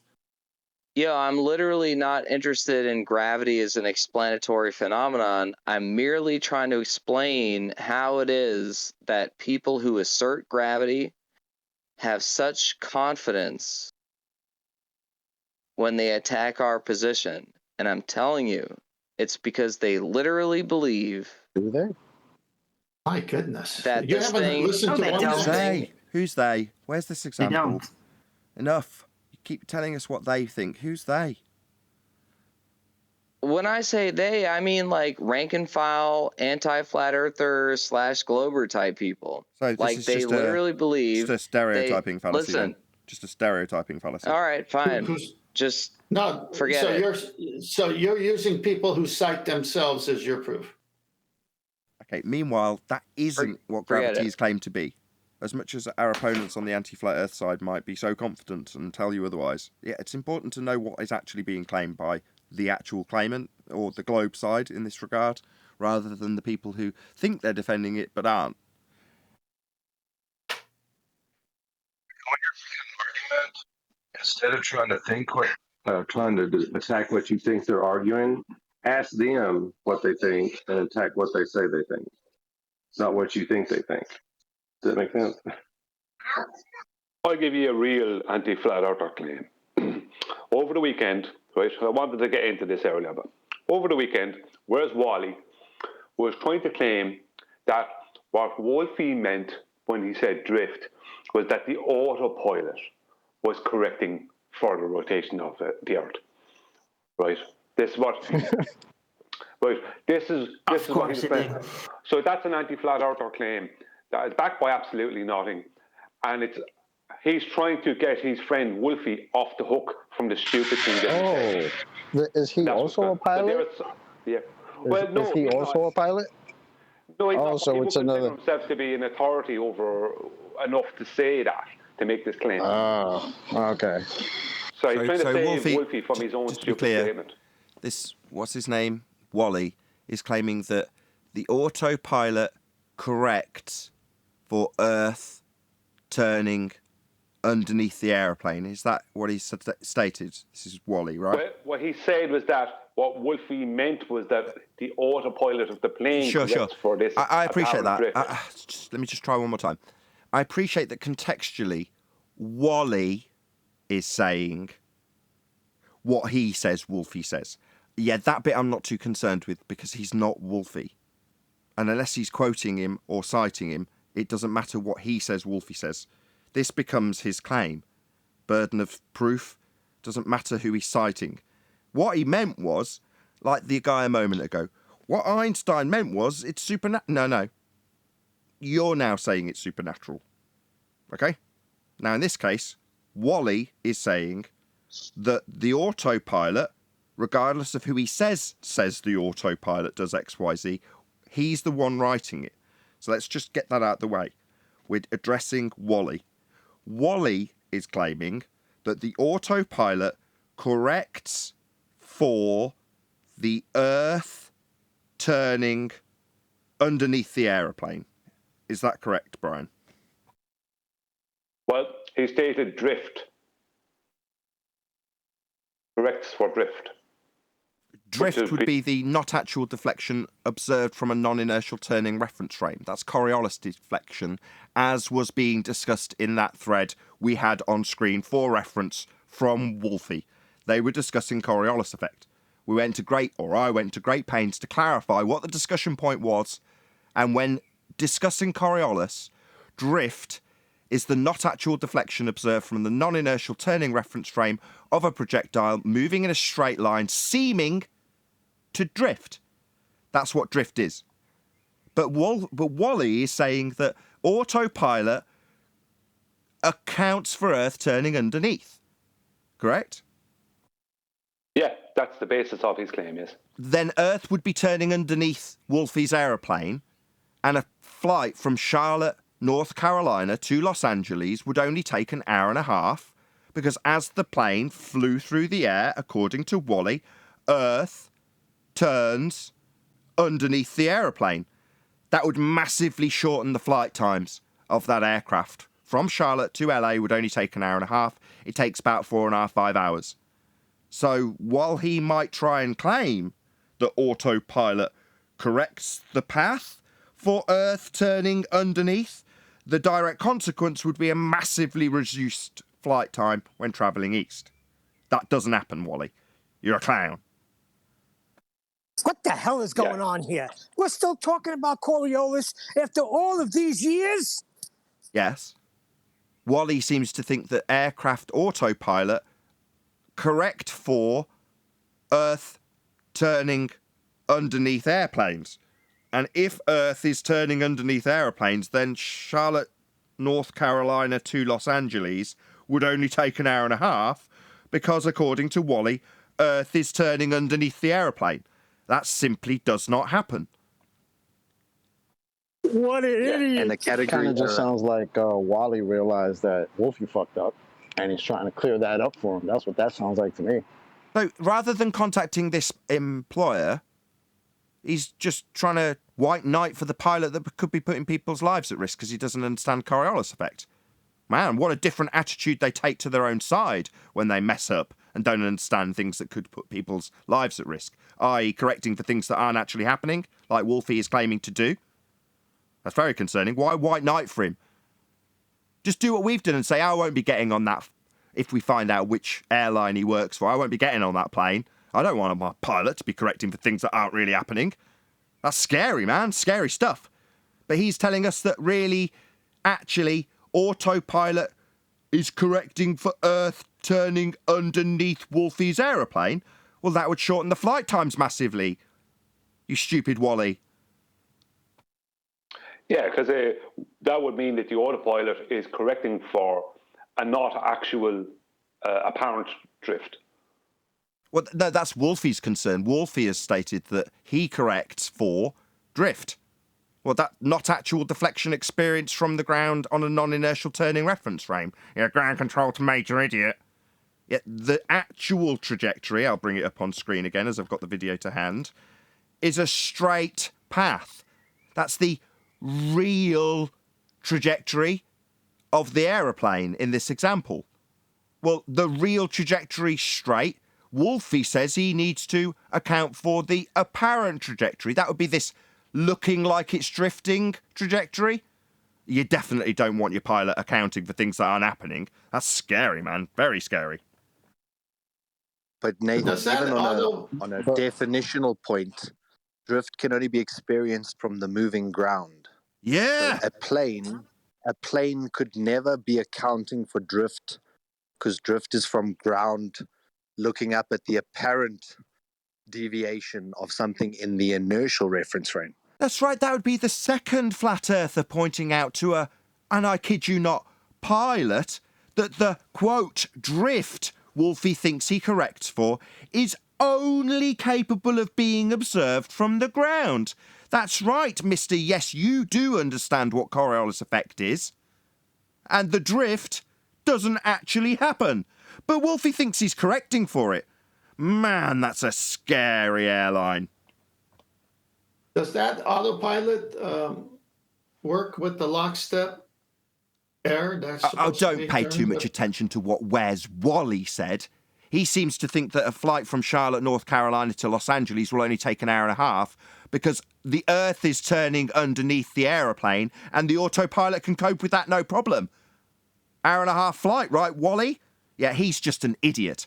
Meanwhile, a pilot doesn't understand that Coriolis deflection and drift is only observable from a non-inertial turning reference frame, definitely not happening in a plane, and here's National Geographic labelling it as the real trajectory. Do you see that real trajectory with nothing to account for, no corrections to be made? An airline pilot is correcting for this curved line that isn't actually happening. That's scary, man. I mean, seriously. Why is he even flying a plane? There's a lot of these people and they profess to be experts. And often what happens when they're left to their own devices, they end up arguing with each other. I've noticed this when I've looked in forums for different topics, that you end up having someone asking a question and then them getting 8 different answers, and all the people that answered them are all trying to be experts, and then they're all arguing with each other about whose explanation or answer to the question is correct. That's what they do. It's a phenomenon in a way. It's of stupidity. You know, it's kind of funny. Another example. I didn't mean to cut you off. Another example of what he really had meant was, because we've gotten this how many times when they're trying to clear up for each other when they know they fuck up. So why does this Wally guy proceed to tell us what Wolfie really meant? Isn't Wolfie the guy that's flying the plane? Doesn't he know how his own autopilot works? Why is Wally cleaning up his mess for him? That's kind of funny. Phenomena of stupidity. That was classic, Brian. I thought you'd like that. Look, I'll give you another claim. I've gotten off the ballers in the past few days, our opposition, these anti-flat earthers. That latitude and longitude, that's two things, latitude and longitude, that's two, is a three-dimensional coordinate system. They argued in math. Okay. Yeah, with me on that. That's what you're dealing with. These are the people who were on forums trying to answer people's questions. Is that what they said? Good one. Is that what they said? Brilliant. Brilliant, Dave. Is that what they said? Classic again. Yeah, they don't know the difference between X and Y and X, Y, and Z. X and Y is what is converted to latitude and longitude. Z is what is converted to, or called, in the likes of Google Earth and other things, height above ellipsoid, elevation. They literally, en masse, I mean, a whole group of them argued with me on that. And each one of the group would consider themselves some kind of expert. I know this because they've tried to give me expert globe advice many a time. These are the people that are out there on forums, people like George Netchuk and other people like them, who are claiming to be experts, giving people information and answering questions, and then arguing with other people. So the person who is actually asking the question doesn't know what the correct answer is, because they're getting 5 and 6 and 8 different answers, and all the people giving them are arguing with each other. The truth is that the majority of these people are not experts in anything. That's the truth. They're pretenders. When QE calls them pretender clowns, that's exactly what they are.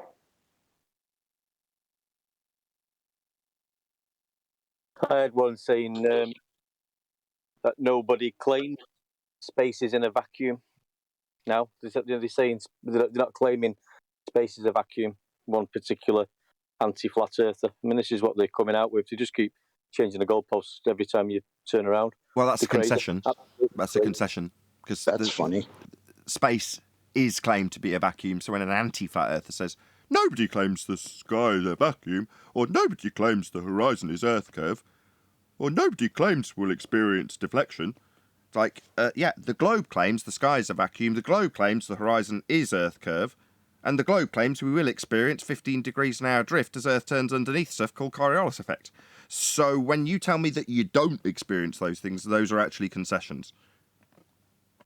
You might want to go talk to NASA about that and claim that they're sending people to the vacuum of space. They're very specific about that. Might want to check their sources. What the guy, it seems, is probably actually claiming, because I've had it happen with me, is that he's probably claiming that space in his model is not at zero, because he doesn't know how a vacuum is defined. A vacuum has definitions from a low-grade vacuum to medium to high to super high in whatever grade vacuum. So a 10 to the minus 2 would be a low-grade vacuum. Now, a 10 to the minus 2 torr would be considered a low-grade vacuum, let's just say. 10 to the minus 1, 10 to the minus 2. So what that is that it's a weaselly thing where he or she, whoever it is that's claiming it, doesn't even understand how vacuum is defined. It's defined, it has an overall definition, but it's also defined within industry, within the industry that work with it, and the industry that works with it, it's defined in gradients. gradients of vacuum, the same way as have a gradient of air pressure. It's all part of the same thing. So when he's saying no one claims that that space is a vacuum, what he's really saying is no one is claiming that it's an absolute vacuum at zero. That's probably what he's saying. But he doesn't understand that that's an incorrect statement, because a vacuum is defined starting off with a low-grade vacuum. That's defined. It's about 10 to the minus 2 torr, I think, if I remember correctly. I have a chart there somewhere, an official chart that says what's what. So that just comes, there you are, someone trying to be an expert again, who's not an expert, who hasn't learned. You can only create a vacuum with a container. Exactly. More importantly, you can't have a vacuum without a solid container. That's the most important part. Exactly, Erwin. Good man.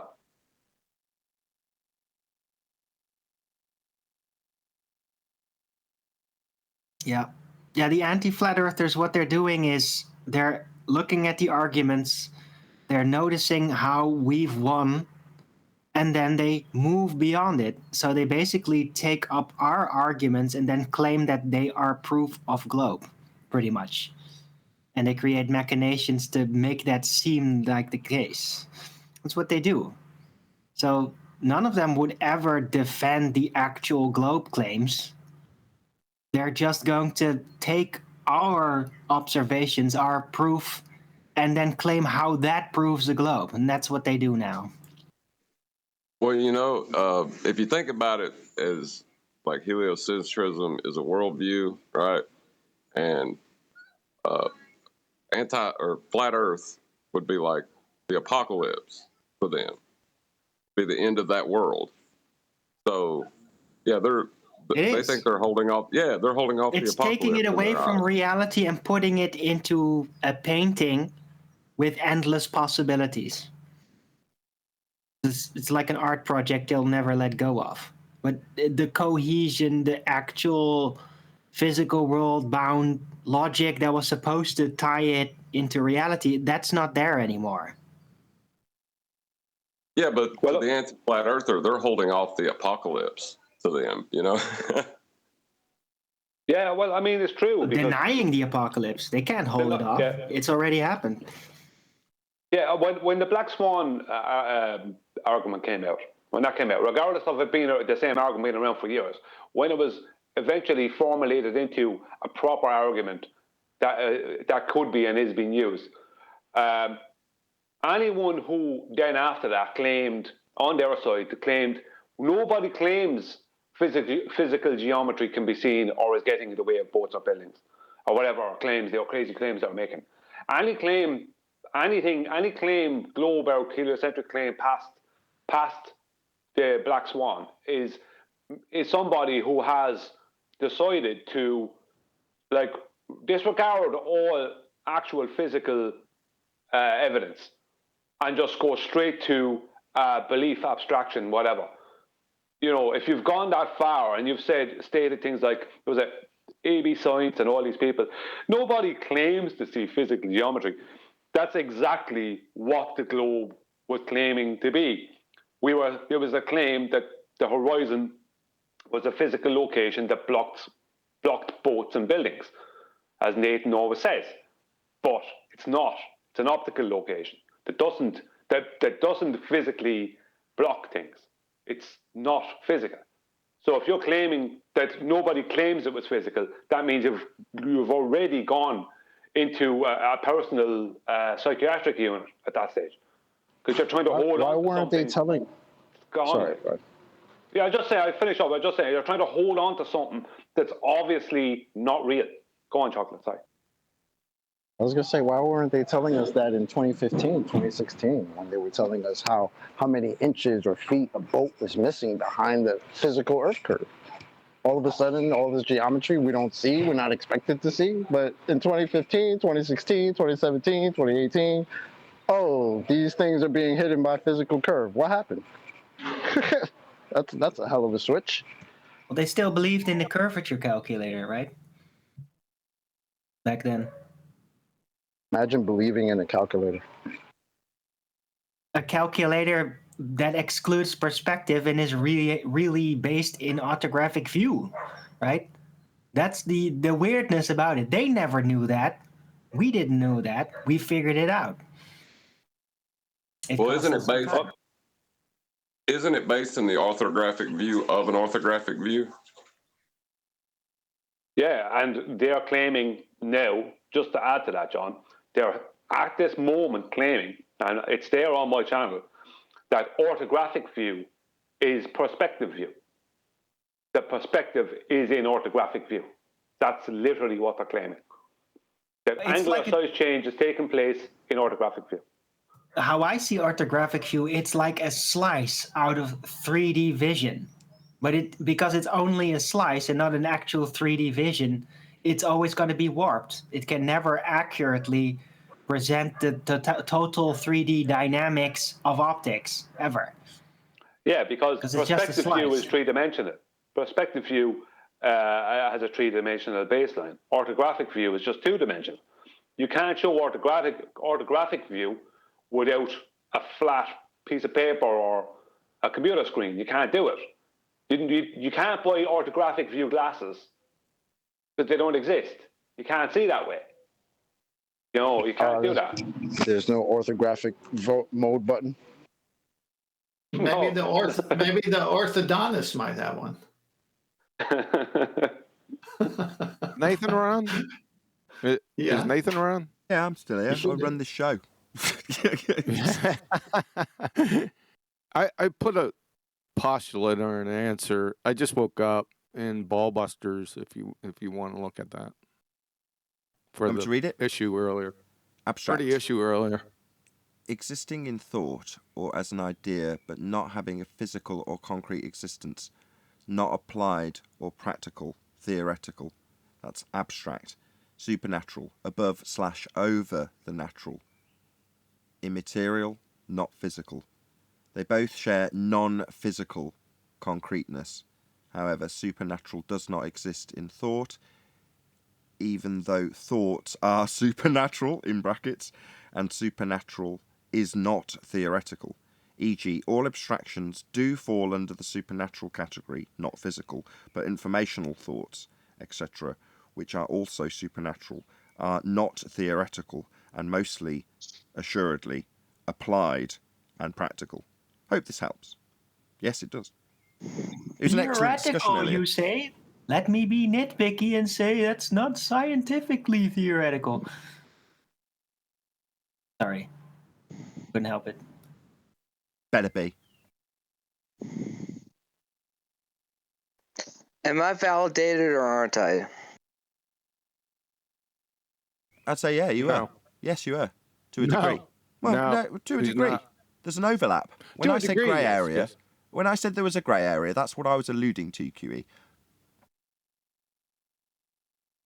Yeah, let me put the example again. All abstractions do fall under the supernatural category, i.e., not physical. But information, thoughts, etc., which are also supernatural, are not theoretical and are most assuredly applied and practical. That's where it differs. So no. Well, that's its own interesting concept, but does that definition not redound to my corollary? Redound. Okay. Sorry about my fucking words. I apologize for my words. It's superfluous from a crazy inocular. Okay, fine, but is it not the case that given the definition that you just cited and broadcast, that what definition? The definition of supernatural? Above, over the natural, immaterial, not physical. Right. So would not Einsteinian gravity fall within that purview? I'm not concerned with Einsteinian gravity. I was only comparing abstract and supernatural. Let me answer. No, because there is no actual proof to prove the supernatural nature of his models. There's no connection with the theory physical. falls under the category. Einstein's both theories, special and general, fall under imagination. I understand that. Listen, you guys literally think that I'm an Einstein cheerleader, I'm No, I merely don't. Someone trying said that. to. Okay, Bro, nobody fine, but said that, bro. Why are you bringing that up? it's supernatural. I'm telling you, gravity is supernatural. That's all I'm saying, Gravity bro. is an No, it doesn't imagination. That doesn't make it exist. supernatural. Yeah, it Just because it's a does. concept. No, it Dude, doesn't. Well, if it's Universe are supernatural, also what is it supernatural. then? What is it then? What's the substance? I just defined both for you and provided you an example discerning the difference between the two. What are you guys off your medication? Oh, there Let me wouldn't do it be again. two different definitions if they were the same thing. There wouldn't be two different definitions if they were the same thing. That's basically the facts. Why would they be defined differently if they're the same thing? Yeah, exactly. If I came up with a concept car, right? Car that doesn't exist, but I just think of it, right? Does that make that car supernatural? In my view, it does. And isn't an abstraction? Yeah, it is. It's an abstraction and it's supernatural. Yeah, Because the car because the only exists abstract in my is the thoughts, supernatural. all right, my Not thoughts, completely. I just which are told you. supernatural. Yeah, not completely. Okay, so where does the abstract interface with the natural such that there are any entities within the set of the abstract such that they are congruent with the set of the natural? Oh my God. Empiricism. pretty One funny, man. word. I like you. Empiricism. That's the connector. That's the thing that actually makes it real. Whether it's supernatural or natural or synthetic. If you use Chocolate's example of the concept cow, you can create a concept cow in your mind, and you can create it. But you can also have thoughts of real things. One is conceptual, one is not. Do you understand? You can have conceptual. Yeah. Within thought. Yeah, I obviously understand that. You can have conceptual within thought, and you can put that conceptual down to paper. Then it's not. Then you're kind of. You know what it's boiling down to? You're guilty of the fallacy of composition. Go on. Inferring that something is true of the whole from the fact that it's true of some part of the whole. It's textbook. Okay, so you're saying that because I believe some part of a system is conceptual, that therefore the whole system is conceptual? Is that what you're saying? No. So where you've got you're taking. Go ahead. Well, I was just going to say you've just. I've got it because I've got your description that you've just given me in front of you, so I'm going to steal your thunder and credit. I better not. No, that's fine. It's the both sharing physical non-physical concreteness, right? Because they both share it, it means they've both got that applicable. But having part applicable doesn't mean that it's applicable to it as a whole. So it's the fallacy of composition. Yeah, I understand that in the sense that, for example, for the entity gun, double barrel is not always true, and so therefore to assume that a double-barreled shotgun is the quintessential gun is to commit the fallacy of composition by assuming that this one guns are double barrel. Yes. Yeah, exactly. Correct. Yep, you got it. So I understand the conceptual framework within we're working, but what I can't believe that I'm having difficulty conveying this to all y'all, because what I'm trying to say is, based on what I understood from Gravity is supernatural.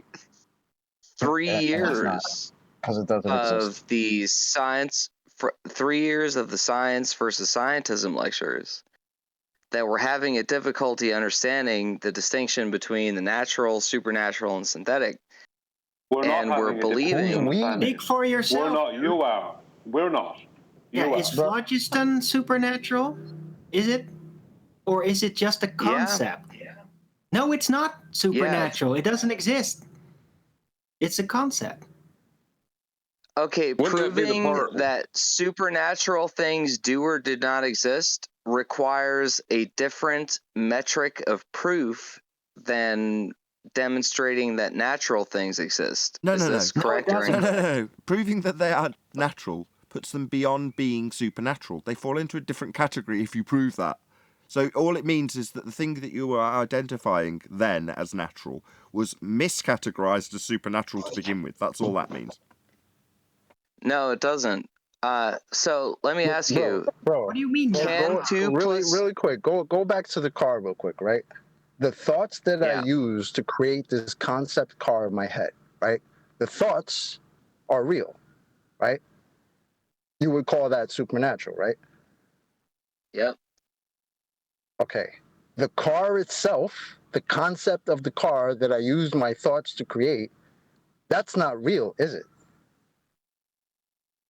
It's supernaturally real. No, that was conjured by my thoughts. But the concept car isn't my thoughts. It's what I created with my thoughts, right? Isn't this getting into the distinction between man-made and natural, though? No, because he didn't make it. He didn't make it man-made in his head, or he did with his thoughts that are abstract. Yeah, it's pre-made. You know what I mean? Like, there's no making involved here. Like, the car doesn't exist in physical reality. What I'm trying to assert like here... gravity. So like it wouldn't gravity. be supernatural because it doesn't actually exist. Exactly, like gravity. 10th man. Thank you for not backing like me up, even if it's... He's using that as an affirmation, 10th. But the whole point that you've been trying to say is you think that they're telling you that gravity is supernatural. You just stated that it's not. Exactly. No. There's different components. There's different components to thinking.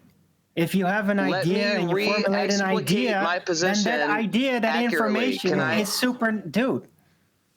The information is supernatural. Can I accurately re-explicate?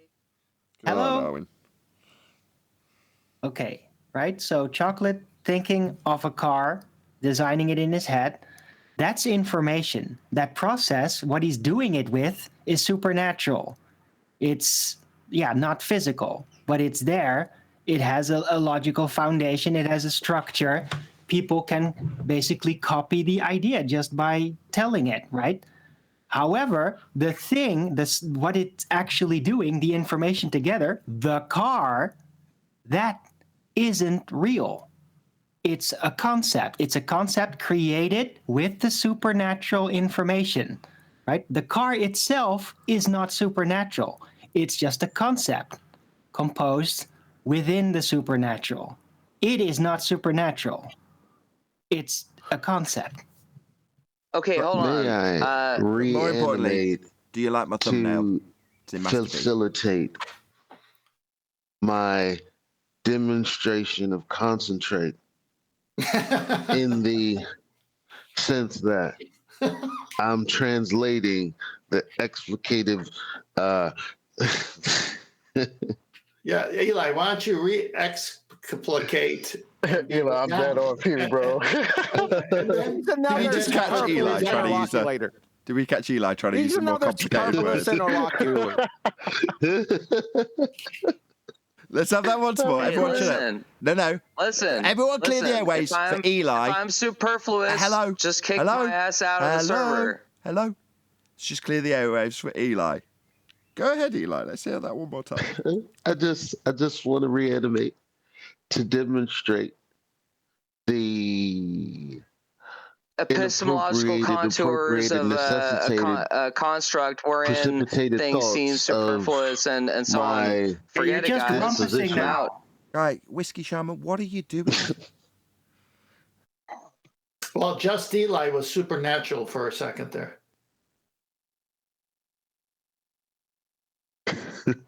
Anyway. Yeah, you got saved by Whiskey Shaman there. He did you a favour. Just made the ribbing less audible. Thank you, Eli.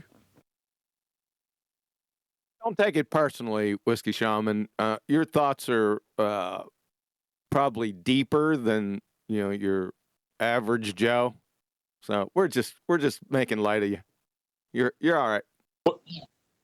Well, it's just something that he's bringing up though, like a concept that you create, right? Is that your own man-made concept, Or is that a supernatural thing? Are you asking me? I'm just asking anybody, like the concept car that Chocolate was talking about. Is there a difference not only in the physical world, but also beyond the physical when you talk about man-made? Oh, the thought that he came up with, that's not physical, right? It's an abstraction. Right, but that's what I'm saying. And in the abstraction is that where man-made kind of changes what they try to claim as a dichotomy. Yeah, okay, you're saying man-made. Yeah, but just man-made. You have man-made. Now we have to define made, because I know this is pedantic, but it's important. Now, did you make that? What do you mean by made? Because it's just a thought. You didn't make anything. Yeah, there's a distinction. I said this. I said this early on. The distinction comes when somebody actually does something. I can't remember who said it earlier, but it's like, if we carry on with the car example, the 1,000 horsepower 911 in my mind, that until that moment just then, nobody knew existed. That was supernatural fantasy, if you will, in my head, hasn't been made manifest. The moment I verbalized it, it became a man-made description of something that was, up until that point, merely supernatural, involved only in the thoughts of my head. It was never communicated to anybody else. Therefore, supernatural. The process. But making it manifest, describing the communication of it is supernatural, Nathan. Say again? No, what I'm saying communication is supernatural. What I'm saying, there may be a fourth distinction, which would be concept. You know, man-made, concept, physical, natural. I think we're getting away from his initial hold on. claim. Aren't all concepts man-made? Yes. But are all concepts No. physical? No. So there'd be a distinction. Yes. So it wouldn't be a trichotomy anymore. Yeah, it's still a trichotomy. Can I give the same summary I gave earlier? So there's overlap, right? QE's main point. Yeah, there is overlap, yes. Right, there's overlap. Does it matter? In this Socratic discussion, does it matter? Not really. We can agree to disagree, or we could disagree completely. Does it matter? No. Not at all.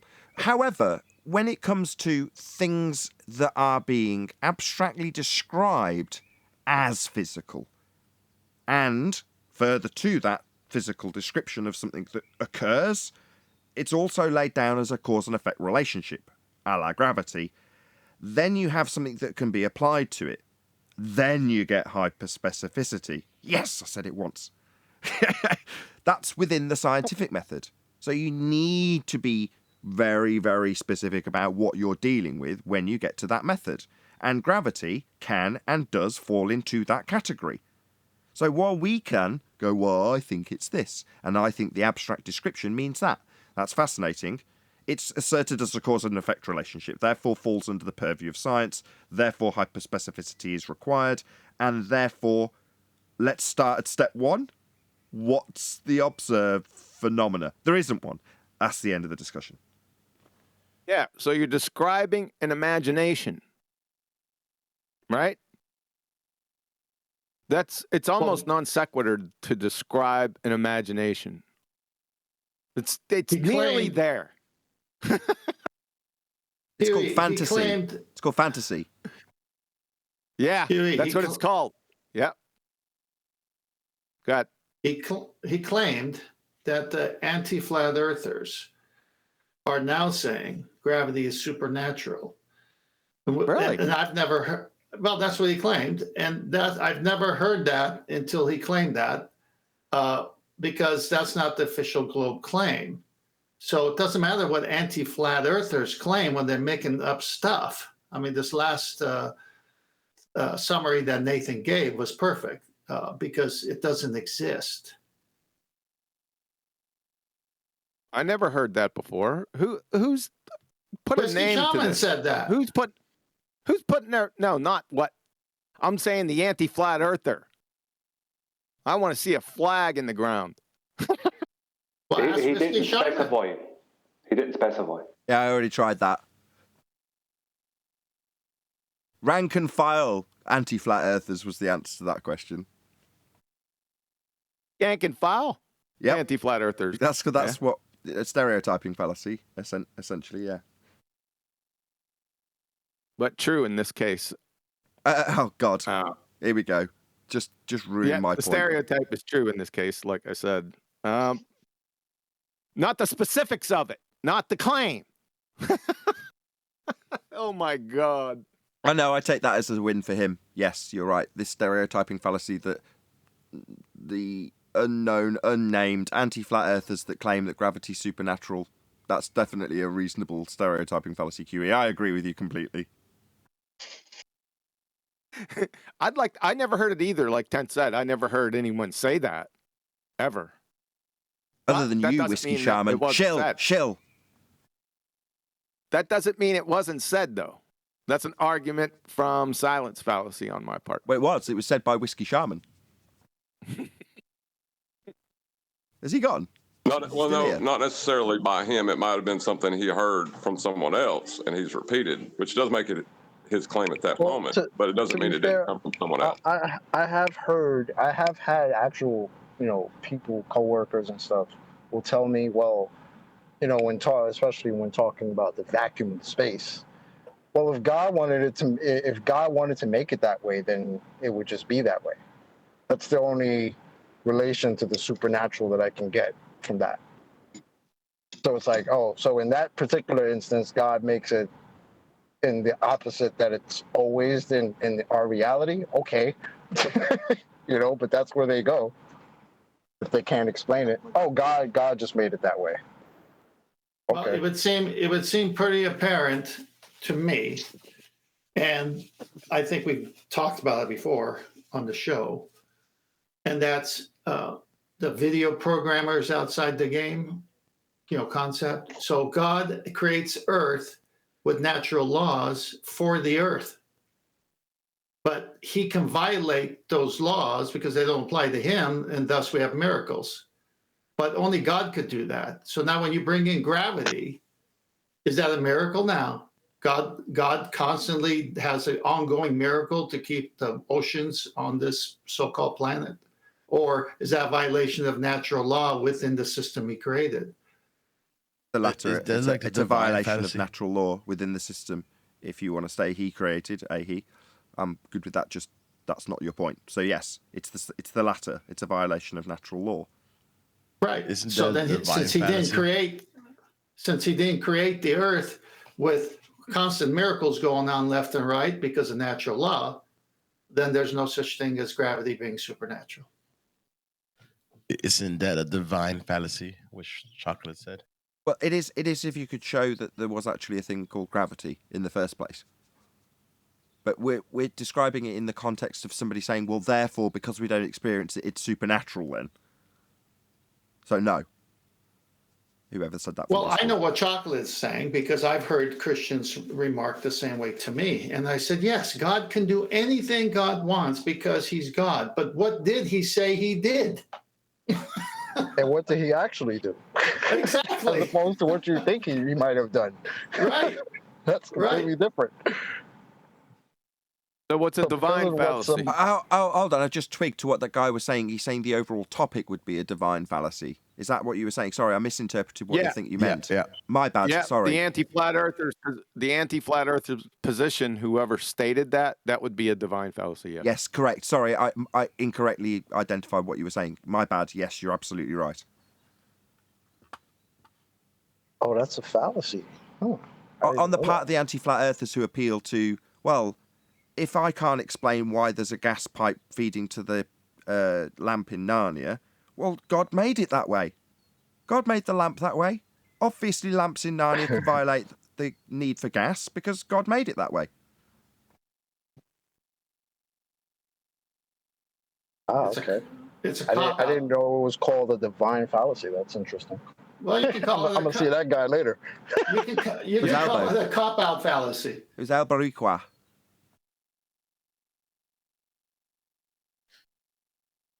Yeah, he was the one that pointed it out. Like that's what the anti-flat earthers were telling me. Yeah, that's. Well, where did Whiskey Shaman left? Did he get upset? Nah, I doubt it. He takes things like personally. He's quite new, so he's like, "Are you guys attacking me?" It's like, no, this is a good discussion, but doesn't mean you're right. Correct me if I'm wrong, because I could be wrong to say this, but like gravity couldn't be put underneath the blanket of supernatural, but can it be put under the blanket of paranormal? As I could claim that. Hang on, I could claim that a vampire exists, but I can't scientifically prove it to the world. And vampires are paranormal. You wouldn't be able to scientifically prove the existence anyway, because that falls outside of science. The problem is with that is it has a physical aspect to it. So paranormal, the definition involves something actually occurring. So there is a physical aspect to it. So the overlap doesn't apply where you need it to. The normal. Sorry, go on. Sorry, Nathan. No, I cut in on you. I'm sorry. No, I'd finished. I was just saying that the overlap, the grey area in that regard, doesn't overlap where you need it to, because there's a physical aspect to it. That's it. Well, yeah, because if my door swings closed by itself, something is actually happening. As opposed to gravity, where what's that? Where is that? Where I see that? Nowhere. Oh, okay. Well, I don't know. Paranormal. Hold on. What's going on? There's someone making a noise in Discord. Yeah, it's been happening for a while now. No, Brian, there's no paranormal if there's no thing, right?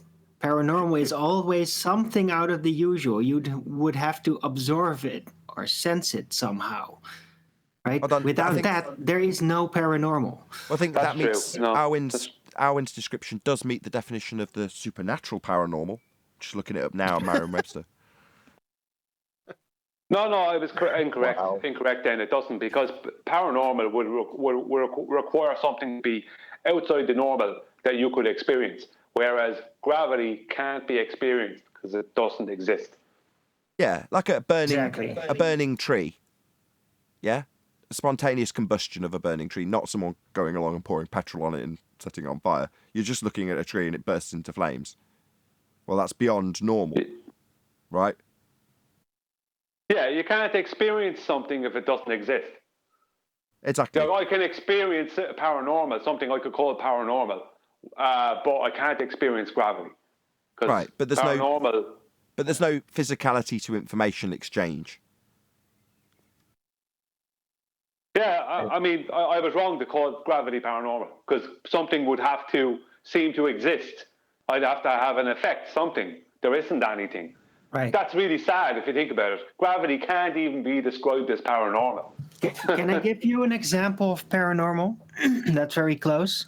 Will it be a spooky action? Will it be a spooky action? What? Nothing. Spooky action? No. It's not within physics. It's something else, right? More paranormal. Within physics? Spooky action? Not within. No, my example is not going to be within physics. That's what I'm saying, right? An example of paranormal would be the concept, and I'm pretty much behind it in ways, about the nature of getting ideas, right? There's this idea, the 100th monkey effect, that says that monkeys, if one of them gets an idea, like how to apply a utility, like a rock or a stone, in a very new way, like almost like engineering alike, right? Then if he spreads that idea, others around him will take it, then suddenly out of nowhere, other monkeys of the same race, of the same specific type, completely halfway around the world, not ever having contacted the monkeys in any way, are very likely to come up with exactly the same idea. It's like this critical thing that happens. Now that's paranormal. Okay, citation. Right? That'd be more supernatural. Sorry. Yeah, but it is paranormal. Hello. Just before we all accept Arwen's complete shite without any citation whatsoever. So, excuse me, but the 100th monkey effect is a well-established paranormal. Hello. We heard 100 monkey effect. Yes, we're all well aware of this complete nonsense.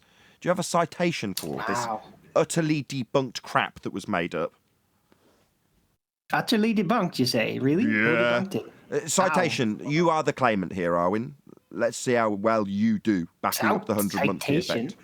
Yeah, I could offer something. It's been well established that monkey see, monkey do. They got to see to do. Not halfway across the world. Stop. Arwin has just claimed that if you have 50 monkeys on a beach and they get a coconut wash up, and one of the monkeys grabs hold of the coconut, they're all figuring out what it is and they can't get into it, and one of them bashes it on a rock, and another one on the same island sees them. And before long, these coconuts that get washed up are all getting bashed on rocks. Now, meanwhile, 100 miles away, there's another island with another 50 monkeys, and a coconut washes up, and instinctually, the monkey knows to bash that coconut on a rock, because 50 on a different island did this. That's the claim. Yes. That's exactly what the 100th monkey Owen, effect. thank you. Yes, I did listen and I do know this. Yeah, I'm just summarising what you've claimed. Now I want you to show where that actually happened. Go. Which is not the same as monkey see, monkey do. I know that. That's right. Yes, looking for a citation. The case study. Yeah, I'm the sorry, example. I don't have the bookworks. This is stuff I was into like 25 years ago. That's a great excuse. There was no internet. Yeah, that's fascinating. So can you show me an example before anybody accepts that this is actually the case in any way to then base some other example on it? I can only give vague references to experiences that indicated there is something like that effect in my personal life, yes. But it's very only specific. vague. It's a specific effect that you've given a title. 100th monkey effect, right? Yes. So surely there's more than your... What's going on? I can give an example. What, like I've asked you for, and you told me you'd be vague, non-specific, and I'm now addressing that fact that you've been a vague and specific and non-specific 25 years ago information. Yeah, I'm now addressing the fact that it has a specific title. So surely there's some case study that's been done that you could refer to beyond your non-specific vague memory from 25 years ago, given that you've detailed it as an effect with a title and laid it out like it's true. It isn't. You won't find Jack, I assure you.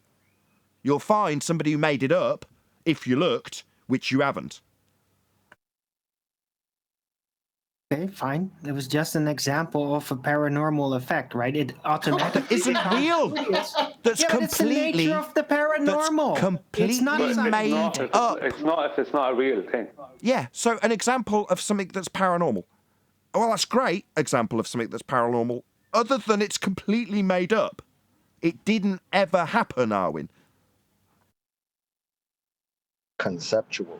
I can't confirm that it never happened. Oh wow! I have Can't experiences confirm it that didn't indicated happen. to me that something happened with ideas and how that works. But the Information problem is gets you can't. You unrolled, also people can't come to the confirm same that idea. it did happen.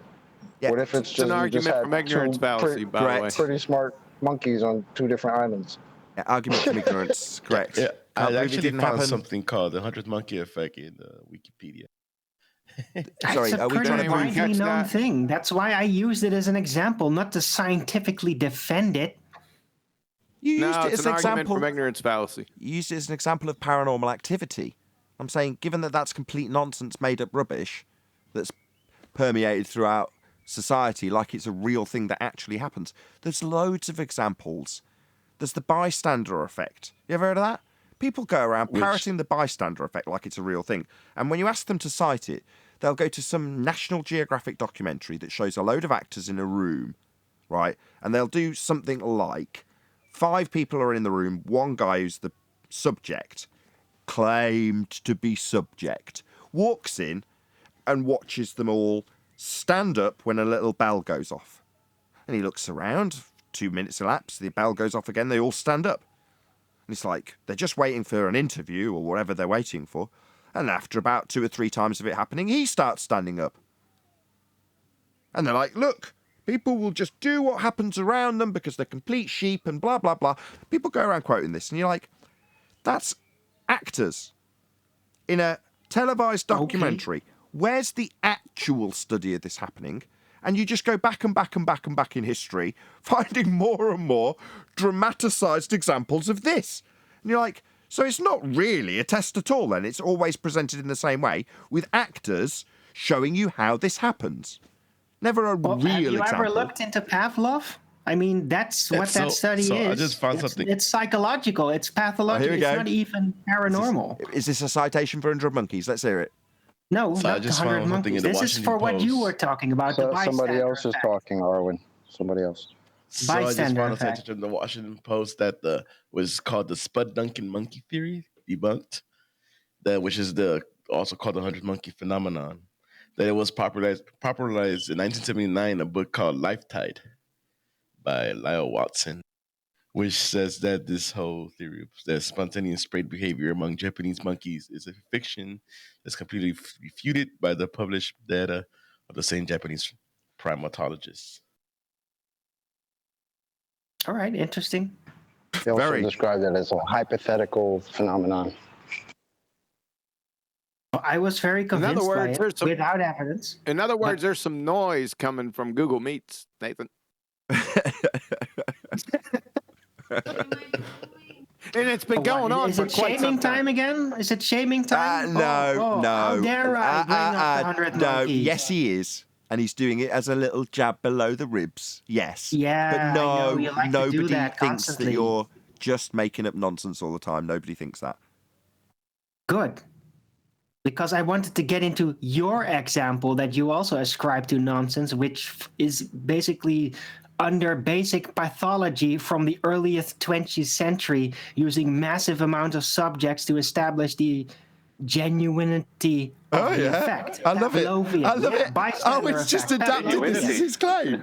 I love this. This is brilliant. If I miss you, screw that. Same snare twice, eh? Okay, go on then if you want to take that on as your claim. It's massively applied in society. It's the foundation of social engineering, for crying out loud. You think that's this isn't not going to real? end well. This is definitely not going to end well, Arwen. You know that, right? That's why you're rumpusing me. No, I'm not rumpusing you, and it's not funny to me. Oh, it's who cares? basic psychology. I don't care if it's not physics. It's widely applied. It's the basis of psychological understanding, pretty much. This is and social engineering. Widely believed. To contradict that. Widely believed, yes. And that's fine. Sometimes we hold, a year ago we were all saying atmosphere. Who cares, Arwen? Don't take it so personally. That's crazy. It's being applied all the time. It is like empirically proven that it works. When things like this happen to me, on an right? average, but it's always that, on an average. Just calm down a second. You're ruining this conversation. Just back and forth. Yeah, that means don't talk immediately while I'm in the middle of a breath. Just wait. Right. When I first found this out, I remember parroting off 100 Monkey, which I first heard from Mark Sargent, and he still to this day uses it as an example. And I've said this to Mark, right? But the first time I found it out, I had the reaction that I'm having now, which is smiling. I think it's amusing when some widely held belief that you've got, for whatever reason, is shown to be wrong.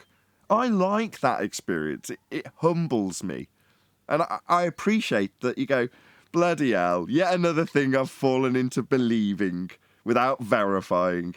And you go, yeah, it's just another wake-up call that you can't take anything as read.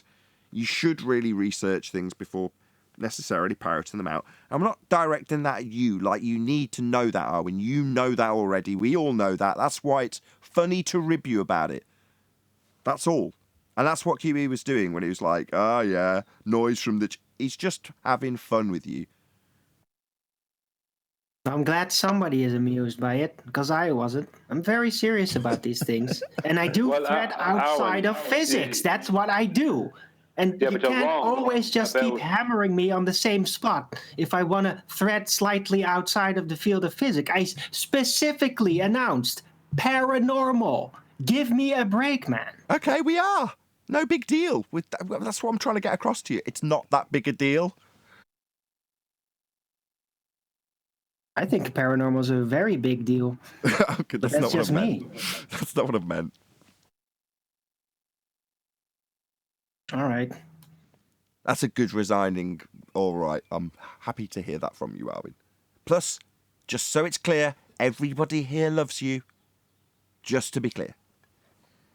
Oh, yeah? Donate to my PayPal, then. Good response. Go on, Neil. Go ahead, Neil. Excuse me, can I ask you guys a question?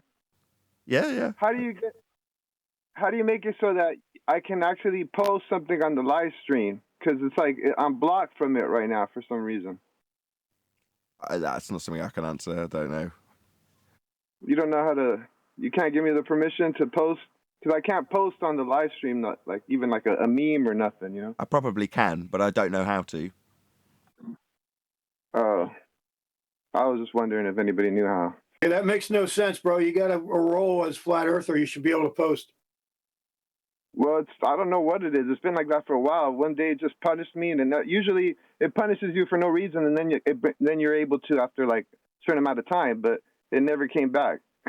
How dare you? I'm pretty sure the Discord gods are perfectly righteous in all punishments they dole out. I guess for no reason, they just decide to do it. Yeah. Did you call someone a retard for being a retard? Because You hit it right in the head. You said perfectly righteous. That's who you go see. Yeah, that's righteous. He's the main man. Or Betty, Sir Server. Is that a Bible literist? No. Betty Van Velsen. Shout out to Betty. Oh. Not the righteous, so hook you up. Cyrix, I think her handle in Discord is, how do you say it? I don't know how to pronounce it. Cyrix or something like that. Styrinx, is it? All right. How do you say it? Name is Syrinx. Okay, I'll look out for it. Thanks a lot. Righteous is right there. If you message him, he'll take care of it. All right, good looking out. What do you want to do? Get involved with the chat skanks. The reason I don't know how to do that is because all I do is go into this bit, the voice chat. That's all I'm interested in. But you want to get into the wrangle dangle with the chat skanks, right? Well, more in the regular. I like to post in the regular live stream for the Discord. You know, the 24/7 Flat Earth Discord. I like posting there, and I can't post there or here. So I don't know. It's got me punished. I guess I must have said something wrong one day. I don't know. Maybe. Well, I got an idea for you. Get 100 monkeys to do it, and it'll happen to you as well. Yeah, if 100 people... Only if you're a monkey, 10th. It doesn't work otherwise. If 100 people figure out how to solve that problem, you'll just instantaneously know how to solve it. I know the answer. It might resonate with you, though. I'm not letting it go just because the original guy or whatever, the institute, disclaimed it, right? It's a mystery. I believe in the 100th monkey effect. Yes, I said it. I believe. I've seen that movie too with Brad Pitt. It's the inclination of the That's seventh monkey causing the contemplation of the constipation to be equivocatically resurgenced to the surface of the parameter. Arwen, that was classic. 12 monkeys. Oh, 12 monkey. Yeah, it was not 7. Yeah, you're right. 12 monkeys. 7. They go from 100 to 7 to 12. 7's got Brad Pitt in it. That's what it is. 7's got Brad Pitt in it. And there's... Oh my gosh. 12 monkeys is a It all great comes movie. together in the end. See, now that's also a branch offspring of the 100th monkey effect. How things come together naturally. That was the Mandela 7-1200 effect. Round out. So a huge, massive, enormous thank you to both Discord and G+ panels for making today's after show possible. And of course, a massive thank you to all of you in either Nathan Oakley 1980 or Nathan Oakley Premiering streams, hopefully smashing the super chat, liking, commenting, sharing, subscribing, joining as a Nathan Oakley 1980 channel member, hitting the PayPal link and all that good stuff. I've been Nathan Oakley and I will see you all in the next video.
lovely day.